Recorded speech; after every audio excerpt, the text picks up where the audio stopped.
I admire your luck, Mr. Bond. James Bond. Who are you? Bond. James Bond. Good morning. My name's Bond. James Bond. Oh, Draco. Yes, who is it? Bond. James Bond. Thank God, James. Who are you? My name is Bond. James Bond. My name's Bond. James Bond. Good evening. My name is Bond. James Bond. My name's Bond. James Bond. An unexpected honor, Mr. Bond. My name is Bond. James Bond. Good afternoon. Can I help you? Yes, my name is Bond. James Bond. I'm looking for Dr. Goodhead. My name is Bond. James Bond. Aris Christa. Bond. James Bond. Mr. Bond. James Bond. Thank you, I'd be delighted. Well, actually, Captain, I'm with the British Secret Service. The name is Bond. James Bond. My real name is Bond. James Bond. You must take my word for it. Who are you? Bond. James Bond. Thank you, Mr. The name's Bond. James Bond. This is the new banker, Mr. Bond. James Bond. Mr. Bond. James Bond. So you're a British spy. Do you have a name? My name's Bond.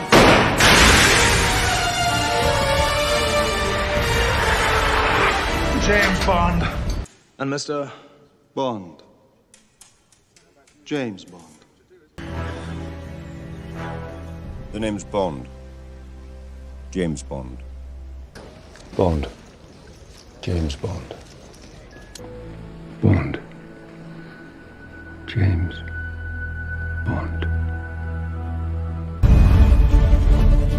Name? Bond.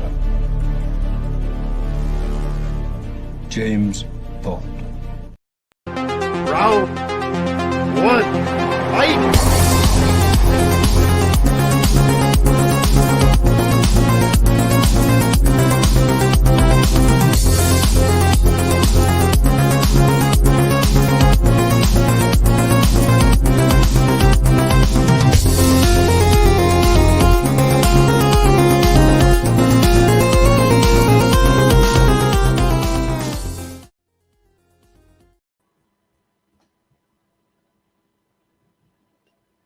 What's up? The name's Anderson. Jordan Anderson, otherwise known by my code name, the movie hero, just as James Bond has his code name 007. But welcome. This is our James Bond kind of episode of sorts. So just so everybody is clear that this is going to be a James Bond episode of sorts, but it's going to be all their non-James Bond movies. So we're still going to talk about the actors, every single actor that's played James Bond, but it's going to be their non-James Bond movies. So it'll be a fun time to just kind of talk about some other movies that we love. But for me, I'd say my favorite, of course, is Daniel Craig, and yeah, I am a fan of pretty much most of his movies, maybe except for like Spectre or Quantum of Solace. But even those aren't really that bad. Skyfall's probably my favorite. But I'm joined here by Chris Scott, the Casablanca Kid. What's up? Yes. And who's your favorite person to play James Bond? And what's your Sean favorite Connery, probably. He's a James Bond movie? You got a favorite? Octopussy is my favorite James Bond movie. Okay, nice. Sounds good. Yeah, but we got a crew here of people who are James Bond fans, but fans of these actors in general, and we'll bring them in. So we'll start with my usual co-host, Austin Pez Howell. What's up? And do you have a favorite Bond actor in a movie? Pez. Just Pez. Okay. I think it's kind of a tie for me between Connery and Craig, because I like the more badass kind of Bonds, and even Dalton to a degree I really like, because I love License to Kill, but Skyfall, Casino Royale, Goldfinger, all kind of my favorite movies. Well, if you can't tell by looking at the picture of all the James Bond pictures here, they look a little dead-eyed because they're from a wax museum. That's what the picture's from. So I think it's like Madame Tussauds or something like that. I don't know if they have a James Bond museum somewhere. I'm sure they probably do. But We're going to bring in the rest of our panel. We have Mrs. Maria Hammond. What's up, Maria? Hi, how are you guys? Doing good. And Maria, who is your favorite actor to play Bond, and what's your favorite Bond movie? Connery's my favorite. I love Brosnan though, and just because I love Brosnan.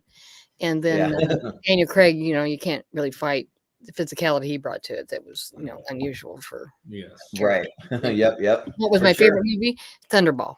Thunderball's my favorite. Nice. That one's but I do love Skyfall. I hate to say that out loud because I've loved Thunderball forever. I could. Skyfall is so damn good. Well, Thunderball, I love a good jetpack, so that's fun. Oh, yeah. That's what I said. It has all the stuff. It has the jetpack. It has a crazy, fake woman man disguise deal, and looks like he's beating up a woman and stuff like that. Right. yeah. But also joining us, we have Malcolm Lay. What's up, Malcolm? Let's hear from Malcolm. It's going good. And you have a favorite James Bond actor and a favorite James Bond movie? I gotta ask you that question. My favorite James Bond is probably Daniel Craig, and I quite like No Time to Die. So nice. Yeah, that one's really good. Right? Yeah, but also joining us, last but not least, we got Matt Majot in the house. What's up, Matt? Hey, man. All right, so to answer your question, my favorite Bond is Timothy Dalton, and my favorite Bond film is Skyfall. Nice. Sounds good. Awesome. It's soda, just soda. Yeah, right. That's right. Just soda. Yeah. Shake it. Don't shake it. Don't shake the soda. Yeah, don't shake that. Or tap on the little tab if you have to. Yeah, right. But I want to get the Bond talk kind of out of the way because now we're going to talk about some of their other movies because we all know these actors for the James Bond movies. We're all obviously James Bond fans, but we're going to talk about some other movies that'd be fun to kind of flip it on its head and just talk about their other movies they've done. So, Austin, you want to break it down and let any first timers know how it's all going to work tonight? Yeah, so like I said, it is all these movies are going to have one of the Bond actors in them. Obviously, it's going to be a little heavier skewed to some of the ones that were a little more active outside of Bond, i.e., Connery is a little heavier, just acting wise. Craig is a little heavier. Dalton's got a good chunk. Roger Moore didn't do a whole lot, only a couple in here. He mostly George Lazenby stuff, and Lazenby's only got one or two. And Brosnan has a decent amount as well. So it's mostly going to be those four that have the good chunk of them. Sorry, Lazenby and Moore, you guys just didn't work a whole lot outside of Bond. We did our best to showcase it. We did our best to kind of balance it out, get most of the well-known stuff. There's a few other ones that were kind of had high ratings, but maybe on this panel we probably won't have seen them. They won't make it very far. We'll work with what we got, and we'll see which movie and more importantly which Bond actor kind of comes out on top of their film. So it's gonna work. So we got the movies. Reel them as we go. Again, just they were all random on the wheel, and we'll go up and down the list. Everybody will get a chance to vote on them, and I'm sure there's a few in here that'll be easy. We can just, you guys don't know what that movie is. Cool, let's move the other movie over. There'll probably be something like that. It just is what it is. We'll everybody keep it short and sweet, and we'll keep it moving. So there we go. Well, one easy on you guys. I was going to be like, "What's your favorite Bond girl? Do you have a favorite Bond girl?" But no. Good luck. Good luck naming them all. I liked Halle Berry. I don't even know her name. Yeah. All right. Well, let's get it started, and let's see which. We'll try to let you guys know who the actor is in each one, obviously. But we'll start with Gettysburg and Looney Tunes Back in Action. So Gettysburg is one of the lone Lazenbys. He's only got two, so that's Lazenby. Yeah. And Looney Tunes Back in Action is Dalton. I believe he plays Brendan Fraser's dad in that movie. But he plays like a spy hero kind of a thing. So it's sort of a Bond-ish kind of thing. We'll start with Soda. So I've seen both of them. I'm actually gonna give this one to Gettysburg because Lazenby's only got two movies on the fucking list. Lazenby has two. Roger Moore has two. Yeah. So and those are the underdogs. Other one I haven't seen. Like I said, this one is one of the better Civil War picks out there. All right. Yeah. Sounds good. Malcolm, what are you gonna go for here?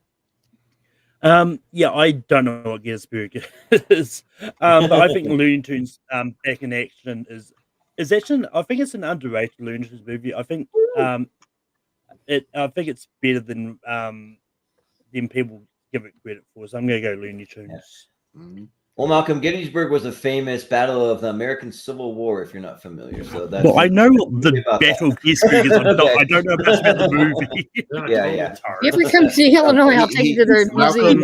Not You can Mars. see Malcolm Yeah. hasn't had a spare 4 hours to watch Gettysburg, so once he gets Yeah. around to it, I'm sure he will. Right, very Maria? long. I'm Yeah, going to go Maria. with Gettysburg just because George needs some help, Yeah. Yeah. on a couple movies, so sure. Well, Austin? Yeah, I might do the same logic actually, because Dalton will have a couple other, pretty heavy favorites. I think once we get going, so I think he'll have a couple of good contenders. Lazenby doesn't have a whole lot, so I'll give him the bone this time, at least for the first round. Yeah. Well, Chris, what are you going to go for here? I really like Looney Tunes Back in Action, but I'm also going to give it to Gettysburg just because Lazenby's movie selection is pretty low. So let's go Gettysburg. Mm-hmm. Yeah, so I watched Looney Tunes recently, and yeah, Joe Dante directs the hell out of this. Like it's really good. Like I was surprised. I probably like it more than most. I don't know why, for whatever reason. It had a lot of like Easter eggs and things in it that kind of drew me in. And Timothy Dalton plays almost like a Bond character in it, a Bond actor, and then Gettysburg is good. It's just 4.5 hours is a little long for me. But I think it was originally like on TV or something, so they kind of like spaced it out more, maybe like split it in half or something. But Jeff Daniels gives a really good speech in it. That's really good. Martin Sheen's pretty good, but I'm gonna go with Looney Tunes Back in Action. All right, but it'll be Gettysburg, so Lazenby will at least make it out of the first round with one of his few. So we got The World's End with Pierce Brosnan, and we got Flash Gordon also with Timothy Dalton. So all right, and we'll go to Malcolm. The World's End is probably my sort of least favorite of the Cornetto trilogy, but it's still a good movie. It's funny. I've hired out Flash Gordon many times to my library to try and watch it, but it wouldn't play on my PlayStation for whatever reason, so I just haven't seen The World's End yet. So Yeah. Well, Maria, what do you say here? World's End. I like the poster though for that other one. Flash. Yeah, that is Flash. cool. Yeah. Every time you say it, you have to say Flash. Oh, yeah, exactly. With the Queen soundtrack. No, Flash Gordon is decent. It's a good time, for what it is. It's very corny and cheesy. I think Ted kind of, revived Flash Gordon a little bit with Sam Jones, popping up in those movies. But I love The World's End. Yeah, it's my second favorite Cornetto. It gets better every time I watch it, and I love it's very similar to Body Snatchers, so I like a good Body Snatcher story. So I'll go World's End. Yeah. Well, Chris, what do you? So between the two, actually, I like The World's End.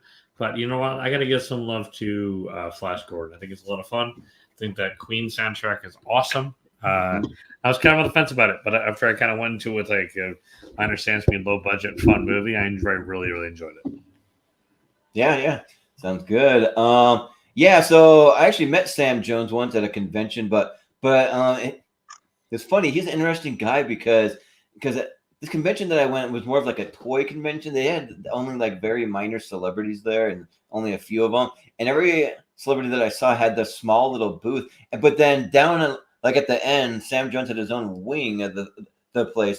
So this was out in Las Vegas, and like he just had this big like ornate kind of thing set up. But we looked kind of cool, but he seemed kind of like I don't know, a little like gaudy or whatever. But like he was still nice. He was just kind of like making a show out of it. And so,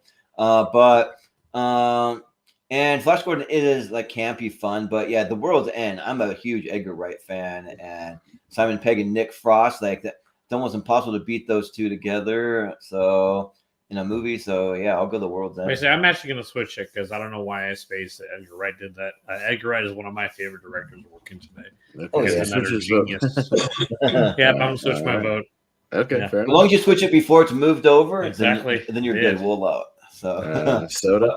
So I'm going to make it the clean sweep. I'm not as big on Flash Gordon as most. The only reason I watched this because of Ted. I'm one of those guys. World's End. Yeah. It is my least favorite of the Cornetto trilogy. That's nothing against the film. It's just it's a great trilogy. But so I'm going to give it to The World's End. Yeah, right. Clean sweep. Really The World's End. So Dalton might have a a heavy favorite here tonight, so we'll see. Or excuse me, Brosnan, not Dalton. My apologies. Dalton and Brosnan are like the two that do the pop culture Yeah. ones. Okay. I was about to say one of the other Cornetto trilogies is probably Yeah, gonna right. pop up as well. Oh yeah, no, that's true. Yeah, well, I'm confusing it with the other Cornetto movie. My apologies. We'll get to that one. Yeah, we've got not that Wow. Avengers, the other Avengers, which oddly enough, this will be a good week for the Avengers, Malcolm, because he's also going to be in the Friday same movie, same title Yeah. tournament. Oh, geez. So Right. it's going to pop up twice against Cannonball Run, which is one of the few Roger Moore movies. So and yeah, Sean Connery's the villain in the Avengers. Yes, the one based on the TV show. So Maria, The Patrick McNee and Diana Rigg. yes, the old TV show. Man, That's I right. watched that thing forever. Like Cannonball Run, it's funny as hell. Based on Gumball Rally, which is more fun and better anyway. Yeah. However, I'm gonna vote for Sean, baby, on that Avengers thing because Roger's got a lot of movies, lots and lots of movies in Bond itself. So it's like, okay, no, I don't want him. Yeah. I'm not a big fan of him. He kind of goofy. Yeah. Well, Austin. Yeah, I think more so just the one that I would go watch just because it's so kind of bad it's good is the Avengers, because that movie is bad. Yeah. But Connery's eating up scenery in that movie and it's hilarious. And I've only seen Cannonball Run once and didn't do much for me. Like I like Dumb Deadlies, but that's about it. So I'll go with the Avengers. Not Marvel's the Avengers. The Avengers. Yeah, right. Not that Avengers. But Chris, what do you say? I've seen a Cannonball Run once, and I think it was just okay. I don't get the hype for it. But yeah, I really like the Avengers. I think it's a fun movie, awesome cast, and she is smoking hot. Yeah, so that helps. Yeah, Uma Thurman. Yeah, Just watched the producers the other night again. Nice. Yeah. I've never actually seen the Avengers except for maybe like bits and pieces. I just know that it has an 8% on Rotten Tomatoes. But I do want to see a movie where Burt Reynolds and Jackie Chan are both in the same movie. This is your movie, Cannonball Run. Like I find it kind of funny that Jackie Chan was in it, but he was, and that the movie's fun though. It kind of reminds me of like Herbie Goes to Monte Carlo or something, where they're doing some big long race or whatever, and you're just watching these guys along this huge long journey. The first Cannonball Run's great. On the second one, not so much. Second one's not good, but with this one is a lot of fun. So I'll vote for Cannonball Run. Soto. So yeah, I haven't seen the Avengers, unfortunately. Cannonball Run. Yeah, I'm gonna give it to that one. It wasn't bad. Like I've seen better versions of this movie, but it definitely had its moments. Dom DeLuise and Burt Reynolds are great chemistry. I wish they did more pictures together. Yeah. Well, Malcolm, what do you say? Yeah, I've seen the Avengers once. It's one of those ones that like I know I've seen it once, but I just don't remember it. I've seen the start of Cannonball Run, but for whatever reason I didn't finish it because I think I was running out of time and had to go somewhere, and then just forgot about finishing it. But but the little bit I've seen of it, I did like. So I'm gonna go Cannonball Run. Yeah. Okay, so it's close. So yeah, our first tie is to these two movies. Well, we start at the bottom and work our way up for the tiebreaker. So Soda, you got the first tiebreaker. Let's stick with Cannonball Run. Yeah, I'm gonna go to Cannonball Run on this one. Okay, so Roger Moore, hey, one of his two at least gets out of the first round. So there you go. All right, so some of these guys hanging on. We got Daniel Craig with Dreamhouse and Knives Out, another Craig. So Knives Out wins, and we move on. Yes. Yeah. Dreamhouse, for anybody who doesn't know, is a painfully boring horror movie. It's awful. It's awful. Very, very bad. The description and the cast sounded awesome. Yeah, the cast is great, and it's boring as shit, and it's terrible. Knives Out is incredible. Knives Out is the superior Daniel Craig film. I can assure you of that. So everybody believes me. I'm not arguing with you on that one. Everybody believes me. Yes, it's good. Okay, so all right, let's go down to The Tourist. With Dalton and The Russia House, which almost sounds like a Bond movie or something, not from Russia Love, but The Russia House. So I don't know where this is gonna go, and I'm up first. I don't know. The Russia House has a good ensemble, and The Tourist is not good, so I'll give it to The Russia House, even though I haven't seen it. I don't have much going on. Well, Chris, what do you I think? really like The Tourist. I think The Tourist is a great movie. I think we get to see Johnny Depp out of his usual, like, flaunting around on a beach. He actually does a good job on it. And I love the chemistry between him and Angelina Jolie. It's great. I'm going to go with The Tourist pretty easily here. Well, the only time I know Daniel, or no, you said Johnny Depp to flaunt around on the beach. I was going to say something about Craig, but I don't know Johnny Depp to ever flaunt around on the beach that I can remember.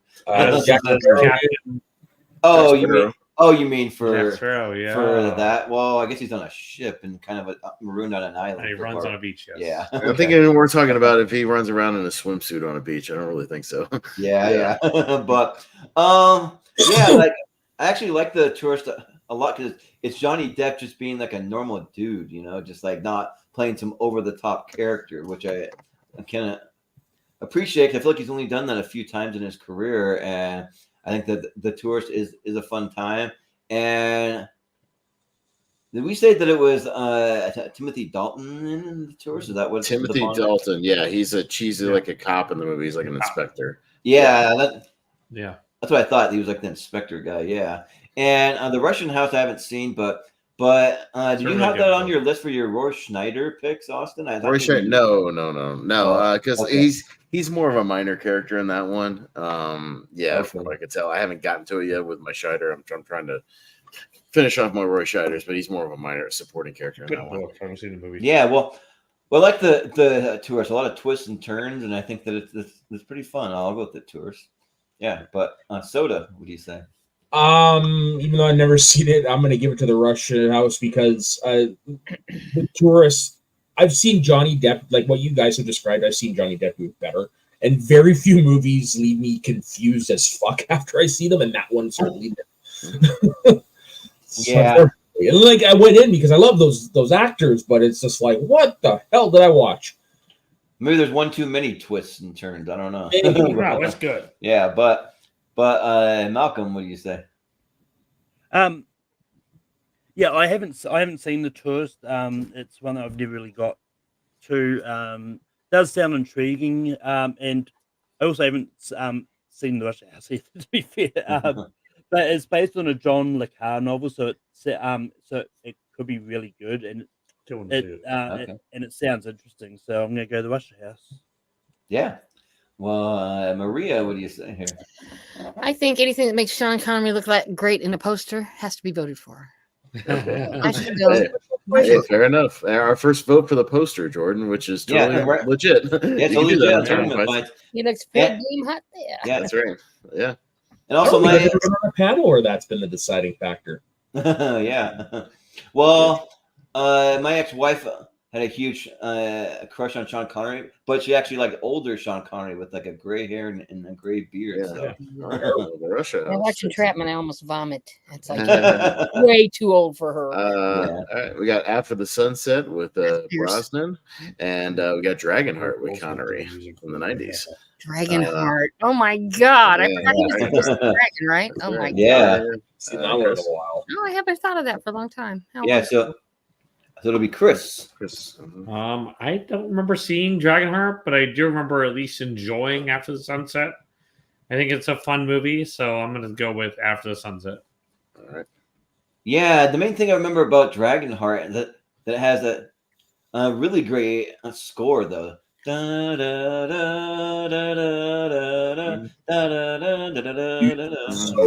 just like it, but I don't know what it is. Yeah, right. But yeah, and I even like the sequel to it that has a person that shall not be named. That there's like 4 sequels to Dragonheart now. It's like a franchise. Yeah, right. It's like a direct-to-video franchise now. I swear to God, it's a real thing. Yeah.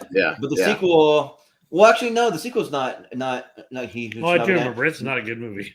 Because it's his brother, the one that played the older brother from Malcolm in the Middle. I'm pretty sure. Yeah, this movie's stupid. I wasn't gonna say Danny Masterson, but I think it's his brother, and yeah. So, but the first one's good. The first one might be the best one of them all, and I've never seen After the Sunset, but like I know of it. And I know that it's a pretty great cast and everything, but I'll go with Dragonheart because I actually listened to that soundtrack like probably like at least once a year. Like I'll throw it on, you know. So yeah, I'll go Dragonheart. Soda, what do you say? I never got around to seeing After the Sunset, unfortunately. But I did see Dragonheart, and while I'm probably never going to watch it again, I did enjoy it while I watched it. So I'm going to go with Dragonheart. And plus, that score is used in so many things. I know it is.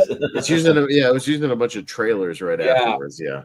Yeah. They used to use other movie scores just for trailers back in the 90s. Wow. Yeah.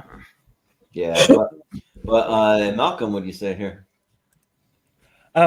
Yeah, I remember when I decided to watch the Before trilogy, I for the longest time I thought After the Sunset was part of it. Yeah. Until I saw it didn't have even Hawk in it. It's like, oh, yeah, not good. So I haven't watched it. The plot does sound intriguing, but then it does also have a really negative Rotten Tomatoes score at 18%. So I don't know. And Dragonheart sounds good, so why not Dragonheart? Yeah, it's like I can just picture like Malcolm like I watched After the Sunset. Didn't have Ethan Hawke or Julie Delphi in it. What the fuck?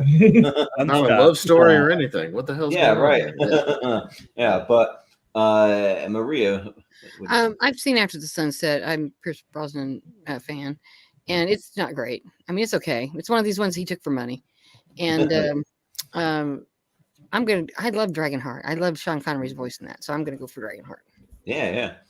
Austin. Now, I probably have not seen Dragonheart in like 20 years. I need to revisit it, but I remember in the 90s, I rented it a lot from Blockbuster. I know I did when I was a kid because it was like one of those favorites. So I'll go with Dragonheart. I just want to let you guys know, yes, Dragonheart, there was a direct-to-video sequel in 2000 called Dragonheart: A New Beginning. Wow. Excuse me. And then 3 prequels. Dragonheart 3, The Sorcerer's Curse, Dragonheart, Battle for Heartfire, and Dragonheart Vengeance. So there are 5 Dragonheart movies, as I alluded to. I don't know why that became a franchise, but it is.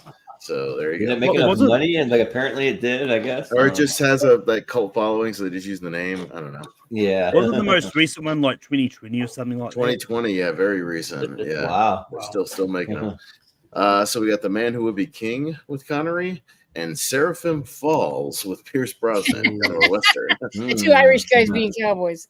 Yeah, right. 2 Irish guys being cowboys. So this might just be a case of whether you want to watch an old movie or a Western, but we'll do it quickly, Jordan. So I actually looked, and I've got a fair amount of blind spots, and unfortunately, I wasn't able to watch that many because I'm out of town until next week. So yeah, but probably the 2 of these, I'd probably go with The Man Who Would Be King because it was very highly rated. I was looking up some Rotten Tomatoes scores. I think The Man Who Would Be King is rated maybe in like the 90s on Rotten Tomatoes. Like it's really highly rated, so I'd probably go for that. So, but Soda, what do you say? Yeah, so I haven't seen either of them either, but I think my dad has Seraphim Falls. He loves Westerns. But I'm going to give it to The Man Who Would Be King because, like, look at the 3 names on that poster. Yeah, and, right. And you're right. It is a very highly regarded film. Yeah. Malcolm probably had to run off for a second, so we'll go to Maria. I have seen Seraphim Falls because of my Pierce Brosnan in this, and it's goofy. I mean, it's not goofy. It's a good movie, I guess, if you can forget the accents and all that stuff. Yeah. The Man Who Would Be King is really good. I'm going to vote, though. I'm going to vote for Seraphim Falls just because it's just the idea of that they had that these 2 guys could be cowboys and it would be okay. The way they talk is it's hysterical to me. For some reason, when I think of like people from these other countries in Western movies, like from Ireland or England or like whatever, it's like like back then they must have to travel a very, very long time to get to wherever they are in the Old West in America, because it just seems like a journey to me. I'm like, they spent that's back in the day where it's like, hey, honey, traveling. I need you to go to the general store. All right, I'll see you in 3 days. Yeah, right. Yep. That's like pretty much make sure you triple check your list and get everything you need, because you can't just go back like we can. Yeah. How long did it take for this Irish guy to get all the way to Texas or wherever they're at, you know? Right. But But Austin, what do you say? Yeah, I've been meaning to see The Man Who Would Be King. I did recognize it when I pulled it up. I just have not seen it. Oddly enough, it's like this lauded epic movie that's on Tubi. That's where you can watch it. You know, that's with all the great movies. But I'll go with that because Seraphim Falls. I like westerns, but yeah, it's okay. I may get to it, may not. But I'll go with The Man Who Would Be King. I'm more likely to watch that. Yeah. Well, Chris, what do you say? Malcolm. Should we go to Malcolm real quick before we go to Chris? Yeah, sure. Malcolm. Yeah. Okay. Malcolm? How are you? Yeah, I haven't seen either of these. The Man Who Should Be King. Yeah, sure. Sounds good. All right, Chris. So I've seen both of these. The Man Who Should Be King is good. But yeah, I really like Seraphim Falls. It kind of, to me, kind of had that kind of had that Bone Tomahawk kind of independent film kind of feel to it, and I really enjoyed it. Thought it was brutal. Had some awesome casts that are outside of the two of them. And yeah, they have to kind of figure out how to exist together, which I think is cool. So I'm going to go with that one. I think more people should check it out. Man Who Would Be King will take this one. Going out to the Alfred Hitchcock movie Marnie with Sean Connery, and Sean Connery's last movie before he retired, The League of Extraordinary Gentlemen. So all right, Minnesota. Yeah. Is there any voting needed? I mean, I don't know where this is going to go because the league is. I know people are 50-50. Some people really like it, some people hate it, and I'm actually in the people that like it. I think those type of movies appeal to me. You know, like those movies that are supposed to be good on paper, but that just don't come off right. But there's always something still fun about them. So I'm going to give it to that one because Hitchcock is one of my major blind spots. I've only ever seen Psycho. But yeah, League of Extraordinary Gentlemen. There's enough in there for me to have fun. Okay. Yeah. Malcolm, what do you say here? Yeah, I haven't seen Marnie. I don't really know much about it, but yeah, I also quite like the sort of enjoy Jim, and I have a lot of fun with that movie. I don't think it's the best, but people make it out to be. It's definitely watchable. So I'm going to leave it to the gentleman. Yeah. Maria, what do you say? Well, I know that Sean Connery turned down lots of roles like Gandalf, a whole bunch of other things, and Morpheus in the Matrix. Actually, yeah, no shit. Because both of them, he said, I don't get it for both of them. So he just you have to get it. It's fantastic, idiot. Yes. Okay. But anyway, Marnie, I'll give it some love to that because he looks good in that movie. I don't think it's the greatest movie on earth, but it's got a blonde, which we know it's everywhere in Hitchcock. And then they've got him, and he's kind of good looking. So I'll go with that one just to give it some love. But I don't mind the League. I thought it would go farther, but I guess no. Well, we'll see. But Austin. I haven't seen Marnie either. I've only seen about 6 or 7 Hitchcocks. I've been meaning to kind of get to more. I've seen all the kind of main ones that everybody talks about and 1 or 2 others. But League is interesting because I think there's good concepts there. I think there's good characters there. I wouldn't mind seeing a new version of it, maybe done, a little bit better, maybe a little more accurate, to the source material or whatnot, or just see a cool director maybe take it on. But yeah, I agree. I don't think it's like the worst thing ever. Like some people at the time made it out to be. I think it is watchable. It came on FX a lot. That should tell you a lot. This movie was on FX all the damn time. Good cable. But I'll give it to the League. Sure. There are worse versions of that film out there. Yes. Oh yeah. Well, Chris, what do you say? So I hate the League. I think the League was a piece of garbage. I was really excited for the cast and everything else, but yeah, it was horrible. But I've never seen Marnie. I mean, it sounds interesting, so I'll go with that one. Yeah. All right. Yeah. I've never seen Marnie either, and I'm a huge Alfred Hitchcock fan. I've seen most of his movies. I haven't seen Marnie. So, but League of Extraordinary Gentlemen, I remember that I went to go see it opening weekend. I haven't watched it since then, but I remember seeing it. But I did catch bits and pieces on like FX, like you say, Austin. But but I remember after I saw it though, like I went to a church the next day, and like we were just talking, like when I was a teenager, just kind of like, what'd you do this weekend? And then one of my best friend's older brothers was like, Like, so I went and saw the League of Extraordinary Gentlemen. What did you see? And he was like bragging about it, and I was like, did we see the same movie? Like, all right, sure. And I thought it was fine. I mean, Alan Quartermain and like all those guys. And I can't remember if I think it's based on like a comic book or a graphic novel. Mm-hmm. Yeah. So I'll vote for it. I think it was fine, but it's not like anything like incredible or anything. All right. Funny enough, this is going to be a good week for Hitchcock too, because he's got a movie in the tournament on Friday as well. Oh yeah, Nice. All right, we've got the Golden Compass. That is with Craig, I believe, and then No Escape with Pierce Brosnan. So Malcolm.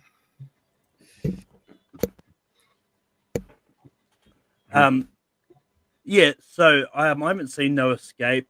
I don't know much about, but I love the Golden Compass. I think it's a very underrated book adaptation. Like, because it didn't do that well at the box office. It kind of and didn't get the sequels because of that. But I think it's really good. So I'm going to go the Golden Compass. Yeah, Maria, what do you say? The funny thing about Pierce Brosnan is he's just like Michael Caine. Absolutely no shame about some of the movies he's making because he just needs money to pay for his houses. And No Escape, After Sunset, all these things that some of them turn out to be pretty okay, but a lot of them suck. And like Nick Cage, he needs money to pay for all his houses. A couple hours with a pretty boy is not bad for me. Anyway, but the Golden Compass is better than No Escape, so I'm going to vote for that one. Yeah. Well, Austin? Yeah, I've seen both. I'm not into stuff like the Golden Compass, like in Stardust and all these like fantasy movies. Is just not my bag. Like my ex really was, so I've seen this only because she was watching it, and I kind of like half watched it.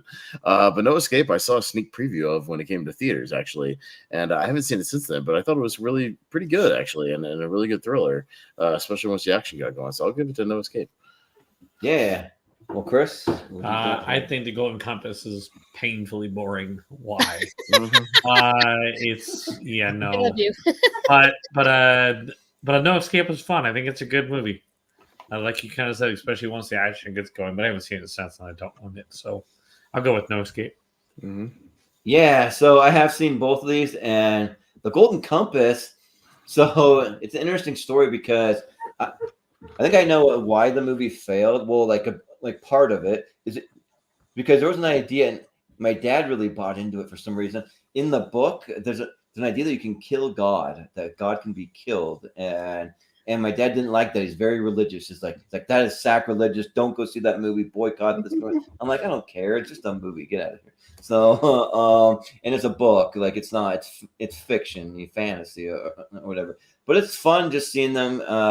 Nicole Kidman and Daniel Craig, and I think Ian McKellen's in there, like that, just going around with these talking animals. They each have a companion that kind of helps them. They're like bonded with their animals and stuff.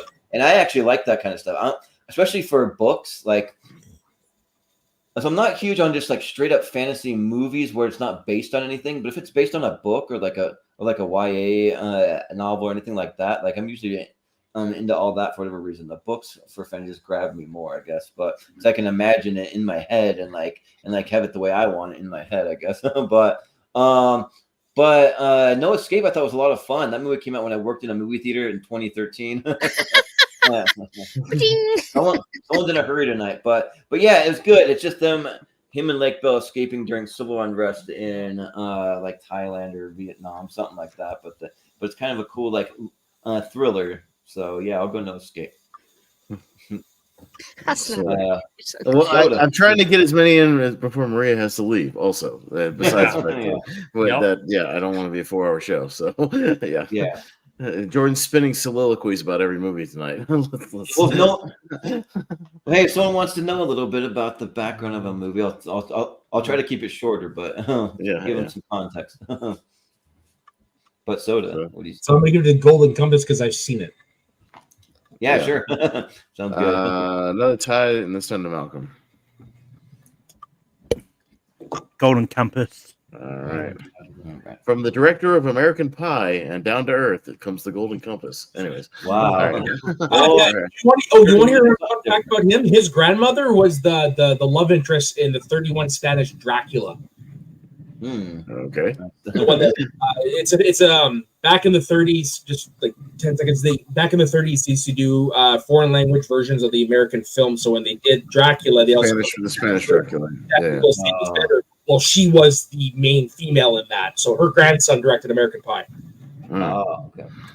We got A Bridge Too Far, one of those old war movies that has everybody in it, and including Sean Connery, and then The Lawnmower Man with Pierce Brosnan. Maria? Oh boy, I like to. Everybody knows I love war movies, but I don't love the war movies that have 10,000 goddamn people. You only get like 5 seconds of each one.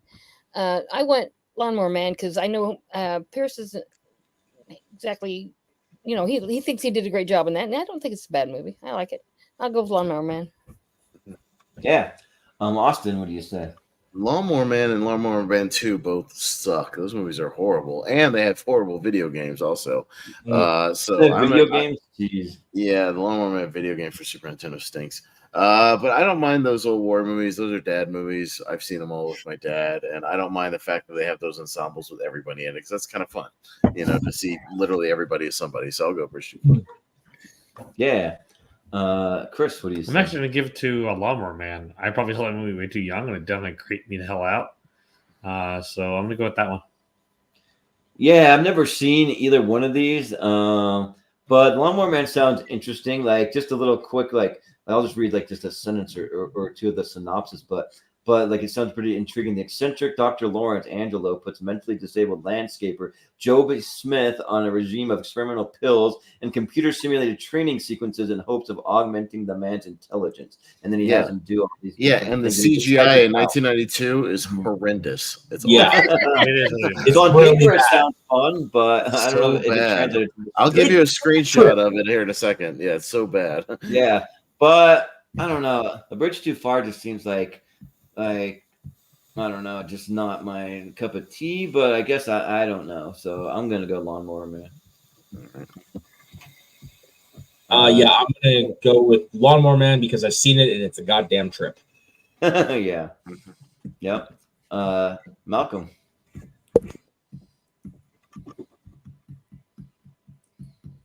You're muted, or your mic is off, or We can't hear you, Malcolm. Yeah. Funny enough, I thought I was already muted, so anyway. Oh,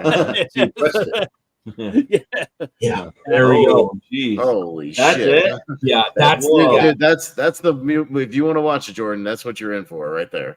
It's bad. It looks like Nintendo 64 graphics. It's horrible. It's like the whole movie. It's bad. Wow, yeah. That's bad. Yes. But yeah, I found out the director of Lawnmower Man directed a version of Man Thing in 2000. Oh, Man Thing is a shit movie. That movie's fucking horrible. It's a Marvel. It's technically a Marvel movie, and it's garbage. That movie sucks. Wow. But yeah, the Thing and Man Thing. Okay. Mm-hmm. But yeah, I'm not that big on war movies. Like I know of A Bridge Too Far. It's just not one that I'm rushing out to go see. I'm more intrigued by Lawnmower Man because of the bad CGI. So Lawnmower Man. Yeah, right. Nice. And the director of Lawnmower Man was a clown performer in Killer Clowns from Outer Space. Wow. So there you go. Only the best. Upward. That's right. Okay. Well, speaking of bad video games, I want to get that Killer Clowns game and just try it out. Yeah. So oh my God. It's Dante Speak. I know we got a Brosnan battle because we got Brosnan singing and Mamma Mia and him running from a volcano in Dante's Peak. So it's on me. Yeah, this is easy. I think Mamma Mia stinks, and I don't like musicals. So Dante's Peak is more my speed. I love disaster movies, especially 90s disaster movies. So give me some Dante's Peak. Yeah. Well, Chris, what do you say? This is really tough because I actually really like Mamma Mia a lot. But yeah, Dante's Peak is so damn good. So it's really actually tough here. I love my boy. You know what? Yeah, I'll go with Dante's Peak. The movie's freaking awesome. Yeah. Yeah, I don't care for Mamma Mia at all. It is not for me. But I do like the music. You guys hate. I do like the movie or the music of ABBA. Like, I'll listen to ABBA. I mean, it's not like one of my favorite groups, but I like them enough, But I remember back when I was in high school, my buddy Mark used to make me mix CDs all the time, and he'd always sneak a a secret ABBA song somewhere within the CD. Is weird, but Dante's Peak I think is a lot of fun. I like Linda Hamilton in there. One of those movies where they have to go back for the dog. There's like an infamous "gotta go save the dog and risk your life." And then I always remember the scene where like the teenagers are in a hot spring swimming and they get boiled alive. And there's some fun stuff in it. So I'll go Dante's Peak. Yeah. Soda. What do you think? I'm gonna go with Mamma Mia. Even though I prefer the sequel, I'm gonna give it to Mamma Mia because unfortunately I haven't seen Dante's Peak. It's one of those movies from that time of this genre that just happened to slip right through me, right by me. Like I remember when it came out and all that stuff, but I never got around to watching it. Yeah, that happens when the movies slip by you. But but Malcolm, what do you say? This is extremely tough for me because I saw Dante's Peak for the first time this year back when we did disaster movies of Rankin, and I think it's a great movie. But I also really love Mamma Mia as well. It's definitely up there in my favorite musicals. You know what? Just because I suspect the sequel might be here as well, and Dante's Peak directed by Kiwi, Dante's Peak. Yeah, sounds good. Maria. Well, I love them both too. I mean, I've seen Mamma Mia a billion times. We went to even the sing-along nights, and of course everybody was singing along anyway. But but Dante's Peak's got a special place in my heart for you watch it one time and you're like, oh, and then you start picking out stuff like how do you drive your tires through lava and shit like that. I think it'd be your disbelief with movies like that and Armageddon. It just cracks me up though. Helicopter crashes. Oh well, we got to go save this kid. So fuck those people. That's the helicopter. Anyway, I love Dante's Peak, so I'm gonna go for that. Yeah. Okay. Percy Jackson, The Lightning Thief with Brosnan, and the Kentucky Fried Movie from the Zucker brothers, and that is a quick Lazenby appearance actually. So that's another the other Lazenby. All right, Chris. I'm trying to think. I mean, I think Percy Jackson Lightning Thief is okay. You guys are. Didn't we just redo that? Yeah, I gotta go with Kentucky Fried Movie. I think it's hilarious. Yeah. I think for me, I've never seen the Kentucky Fried Movie, but I've seen Percy Jackson. I read all the books. Rick Riordan's my favorite author, actually. So I've read like almost everything he's written. He's really, really awesome. And and I forget the main kid right there. He's a good actor though. And then Pierce Brosnan plays like the director of the camp. I call him Chiron. He's one of the gods, and I like stuff that's like fantasy based in modern times and stuff. That's kind of my jam when it comes to books. So I'll go with Percy Jackson, even though I think the TV show they did it better on Disney Plus. You should check that out. All right, Soda. Yeah, Kentucky Fried Movie. I never got around, but I'm also not really a big fan of movies that are just short skits. But Percy Jackson, I actually don't mind the movie. It's what got me into the books. So I'm gonna give it to Percy Jackson. Yeah, sounds good. Malcolm, what do you say? Yeah, I haven't seen just like everyone else, I haven't seen Kentucky Fried Movie. But I quite like the Lightning Thief. While I do agree the TV show did it better. But I think Pierce Brosnan was great in this. I think the movie itself was good. And it's one of those ones like, because I know my brother really doesn't like it. I think it's the hardcore Percy Jackson fans that don't like it because they changed a lot about the books. But I'm still going to go like Percy Jackson here. Okay. Yeah. Maria. I think I'll go with Kentucky Fried Movie because it is very, very funny. I mean, Percy Jackson's not bad. I didn't hate it or anything. But yeah, that one's really hilarious. So I'll go with that one. Yeah. Austin. What'd you vote for, Maria? I'm sorry. I was Kentucky Fried Movie. Kentucky Fried Movie. Okay, yeah, I'm also gonna go with Kentucky Fried Movie because I like the Zucker Zucker stuff. By the way. yeah. No, I like anthology stuff, and so I don't mind that it's like a bunch of skits and just spoof things. I like that stuff, so I'll go with Kentucky Fried Movie. But that makes it a tie, and we'll scoot it up to Maria. for the tiebreaker.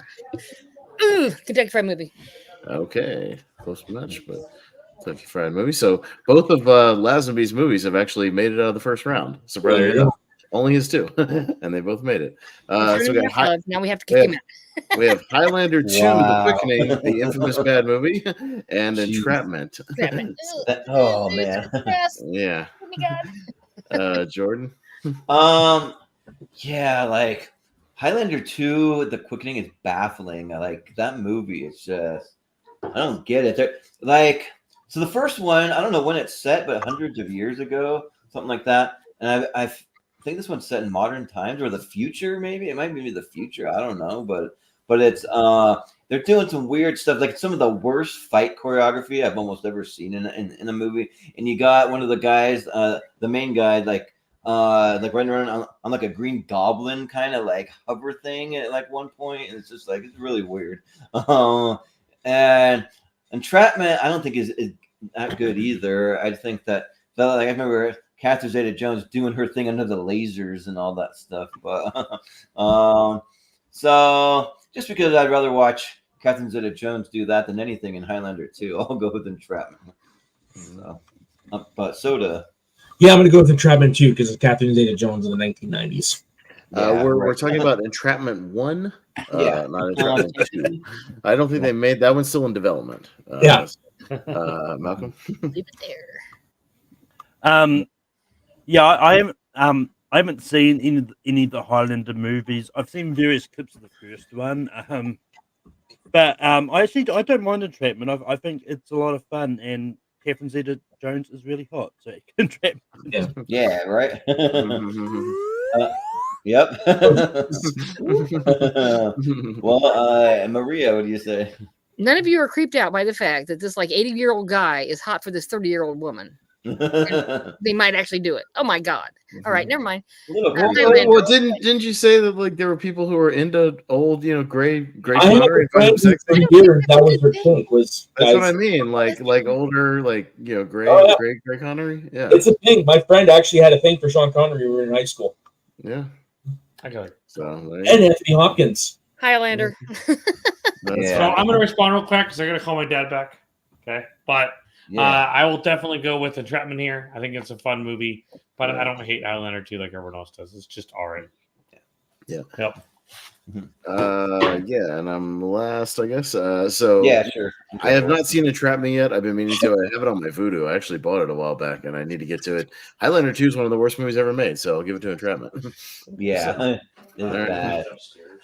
all right. Got Craig with Road to Perdition and The Rock with Sean Connery. Any point in voting? Well, yeah, because these are two pretty lauded movies. I would say. I think a lot of people like Road to Perdition and The Rock. So yeah, I don't know where this is going to go. Soda.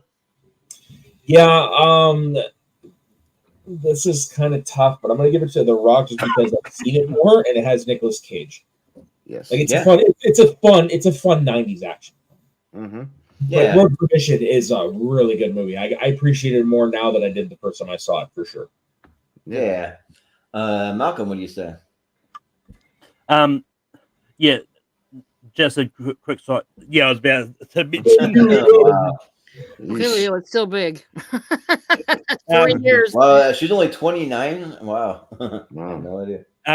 But yeah, I like Road to Perdition. I think it's great, but The Rock is a great movie. And yeah, I was disappointed they didn't get the Dwayne Johnson to make a cameo in it, but The Rock.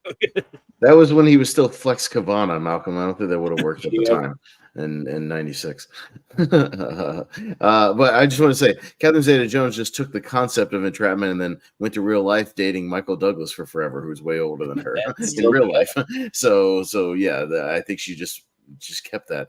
Maybe it's a real life thing.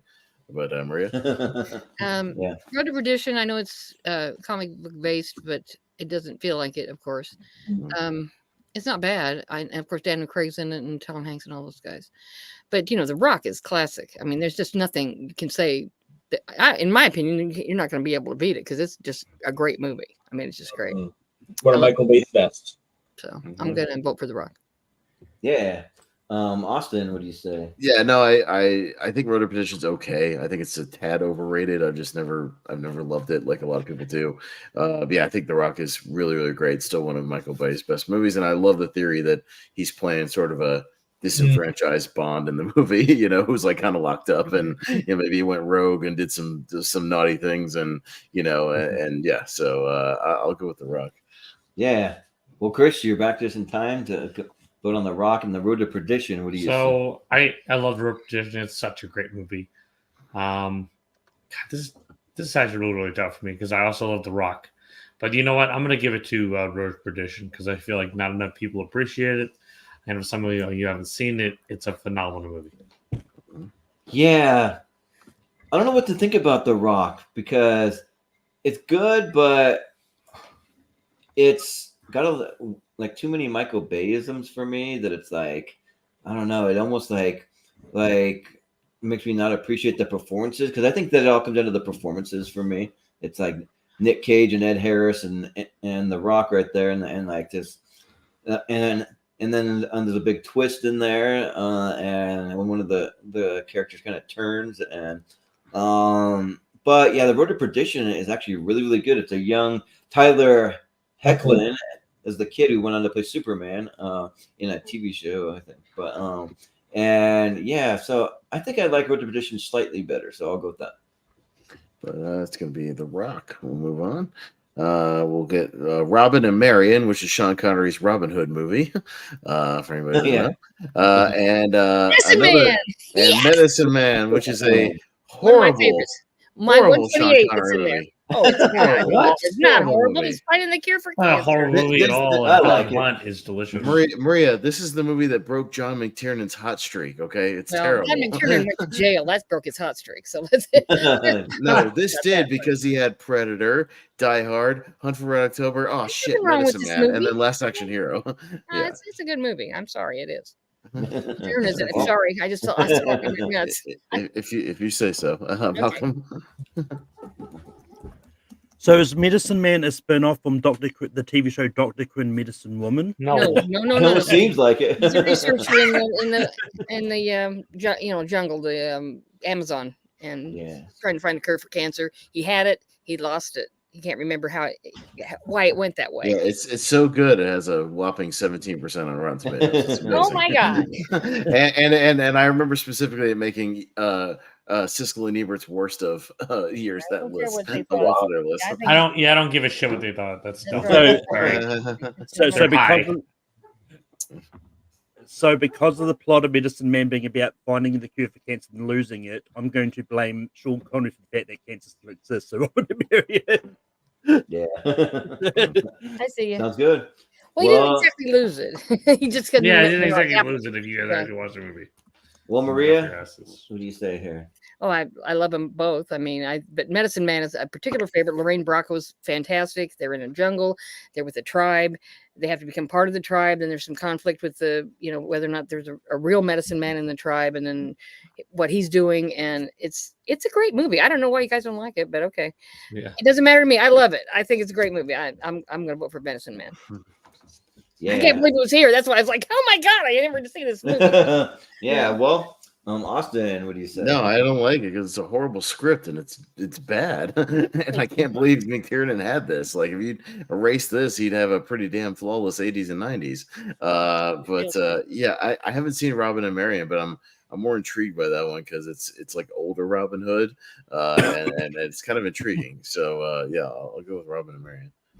Yeah, Austin. I mean, Chris. Sorry. I'm gonna go with Medicine Man because I love that movie as well. I think it's a great story. I think I love it. It's one of my favorite Sean Connery movies. The one at the end too. I love the end. That's yes. My Oh my gosh, part. ending is killing. Yeah. Yep. Yeah. I've never seen Robin and Marion, but I'm kind of intrigued just based on the cast when it's Sean Connery and Audrey Hepburn, and then you got Robert Shaw, which I mean, even though I don't love Jaws, I mean I like it, but I don't love it. Robert Shaw is maybe my favorite part of it, though. Like, I like it. Quint, like he's a good character. But you should see the original Taking of Pelham 1, 2, 3. He's a great villain in that movie. He is good. Yeah. Oh dang, yeah. Really good. Russia with Love. Robert Shaw's an insane villain. Yeah, but the Sting as well. Yeah. Oh yeah, that's Oh, right. yeah. Yeah. He was But funny. the Medicine Man, I don't mind it. I mean, I've only seen it once, but I thought that it was pretty interesting. Just they go to the jungle and they meet up with Sean Connery. That like trying to find the cure for cancer out there, and yeah, I mean, I thought that it was good enough. So I'll go Medicine Man. Soda. Yeah. All right, I'm gonna go with Medicine Man as well because while I've never seen either of these movies, I remember my grandma having the VHS when I was a kid. So. Yeah, sounds good. It's All good. right, well, let's see what's going to beat Medicine Man in the next round. Time Bandits and the Invasion. Oof, the Invasion. So Time Bandits wins. Time Bandits wins because that Invasion is the worst version of Body Snatchers that's ever been made. So It's bad. horrible, so fucking bad. And Time Bandits is fun. Time Bandits I is a little kind of like the Invasion, but I haven't seen Time. Stop it, Malcolm. Stop it. Don't fall Malcolm. asleep. Yay, Stop we're on it, the Malcolm. side. Yay, yeah. All right, we're on the other side. We're making good time, so let's keep up the pace. Yeah. I like it. Yeah, Time Bandits is like one of those ultimate cult films. Yeah, it's fun. It's a good time. And also All right. the new Taika Waititi Time Bandit trailer. Looks Oh, this is easy. That's easy. Yeah, we got Yeah, Defiance. it's kind of favorite film of good. all You're gonna time. beat Sean Daniel Connery. Craig and Last Crusade. I had the fucking poster framed right there. Yeah. Dude, I'm sad that Defiance is it going up against this movie because I really love it. Yeah. But it is good. Indiana Jones But it's and Last Last Crusade. You're Crusade. gonna beat Sean Connery and It's Harrison. James Bond as Indiana Jones' dad. Like, come Yeah, on. come on. He's Yeah. perfect. So, Yeah. all right, let's move it Yeah. over and we'll keep it going. Mrs. Doubtfire with Brosnan and November Man with Brosnan. And same director, by the way, Roger Donaldson, who did one of the other Brosnan movies on the other side, did November Man. So same director. So Brosnan battle, Maria. Doubtfire, and I don't know why you were even voting. Yeah. Doubtfire. I'm is sure interesting, but too. if I had to guess, Chris probably thinks it's November Man's amazing or something. I don't know. We'll talk about it. Yeah. Might be right. I mean, November Man's like one of those, everybody at the time was making the old badass retired guy movies. So this was Brosnan's version of that movie, like with Liam Neeson and stuff and everything. Yeah. It's fine. Again, it's like Maria said, paycheck movie.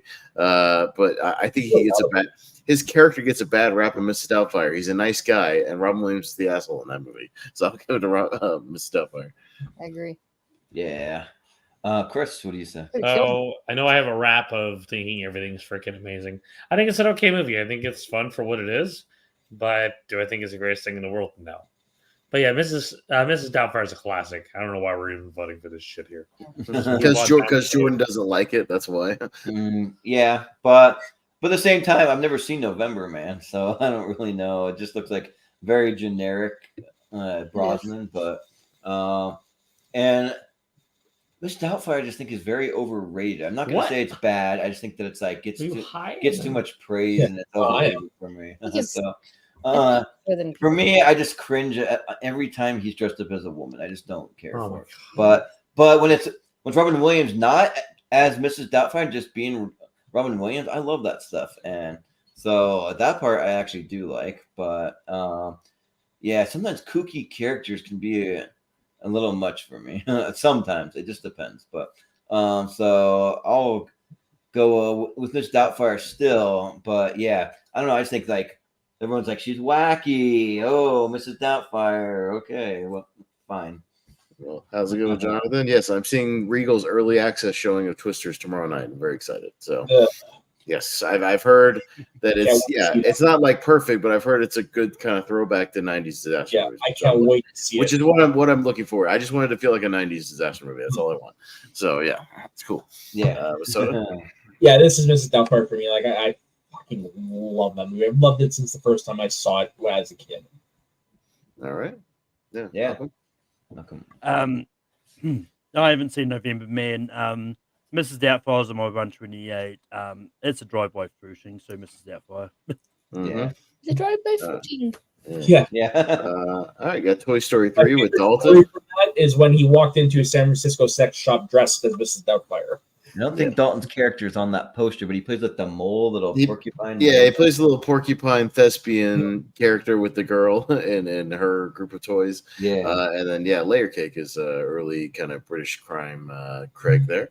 So I'm up first. Yeah, this is an interesting one because obviously Toy Story 3 is the better movie, but I'm kind of gauging this tournament more on like the performance and what they have to do, you know, and who's got the meatier stuff.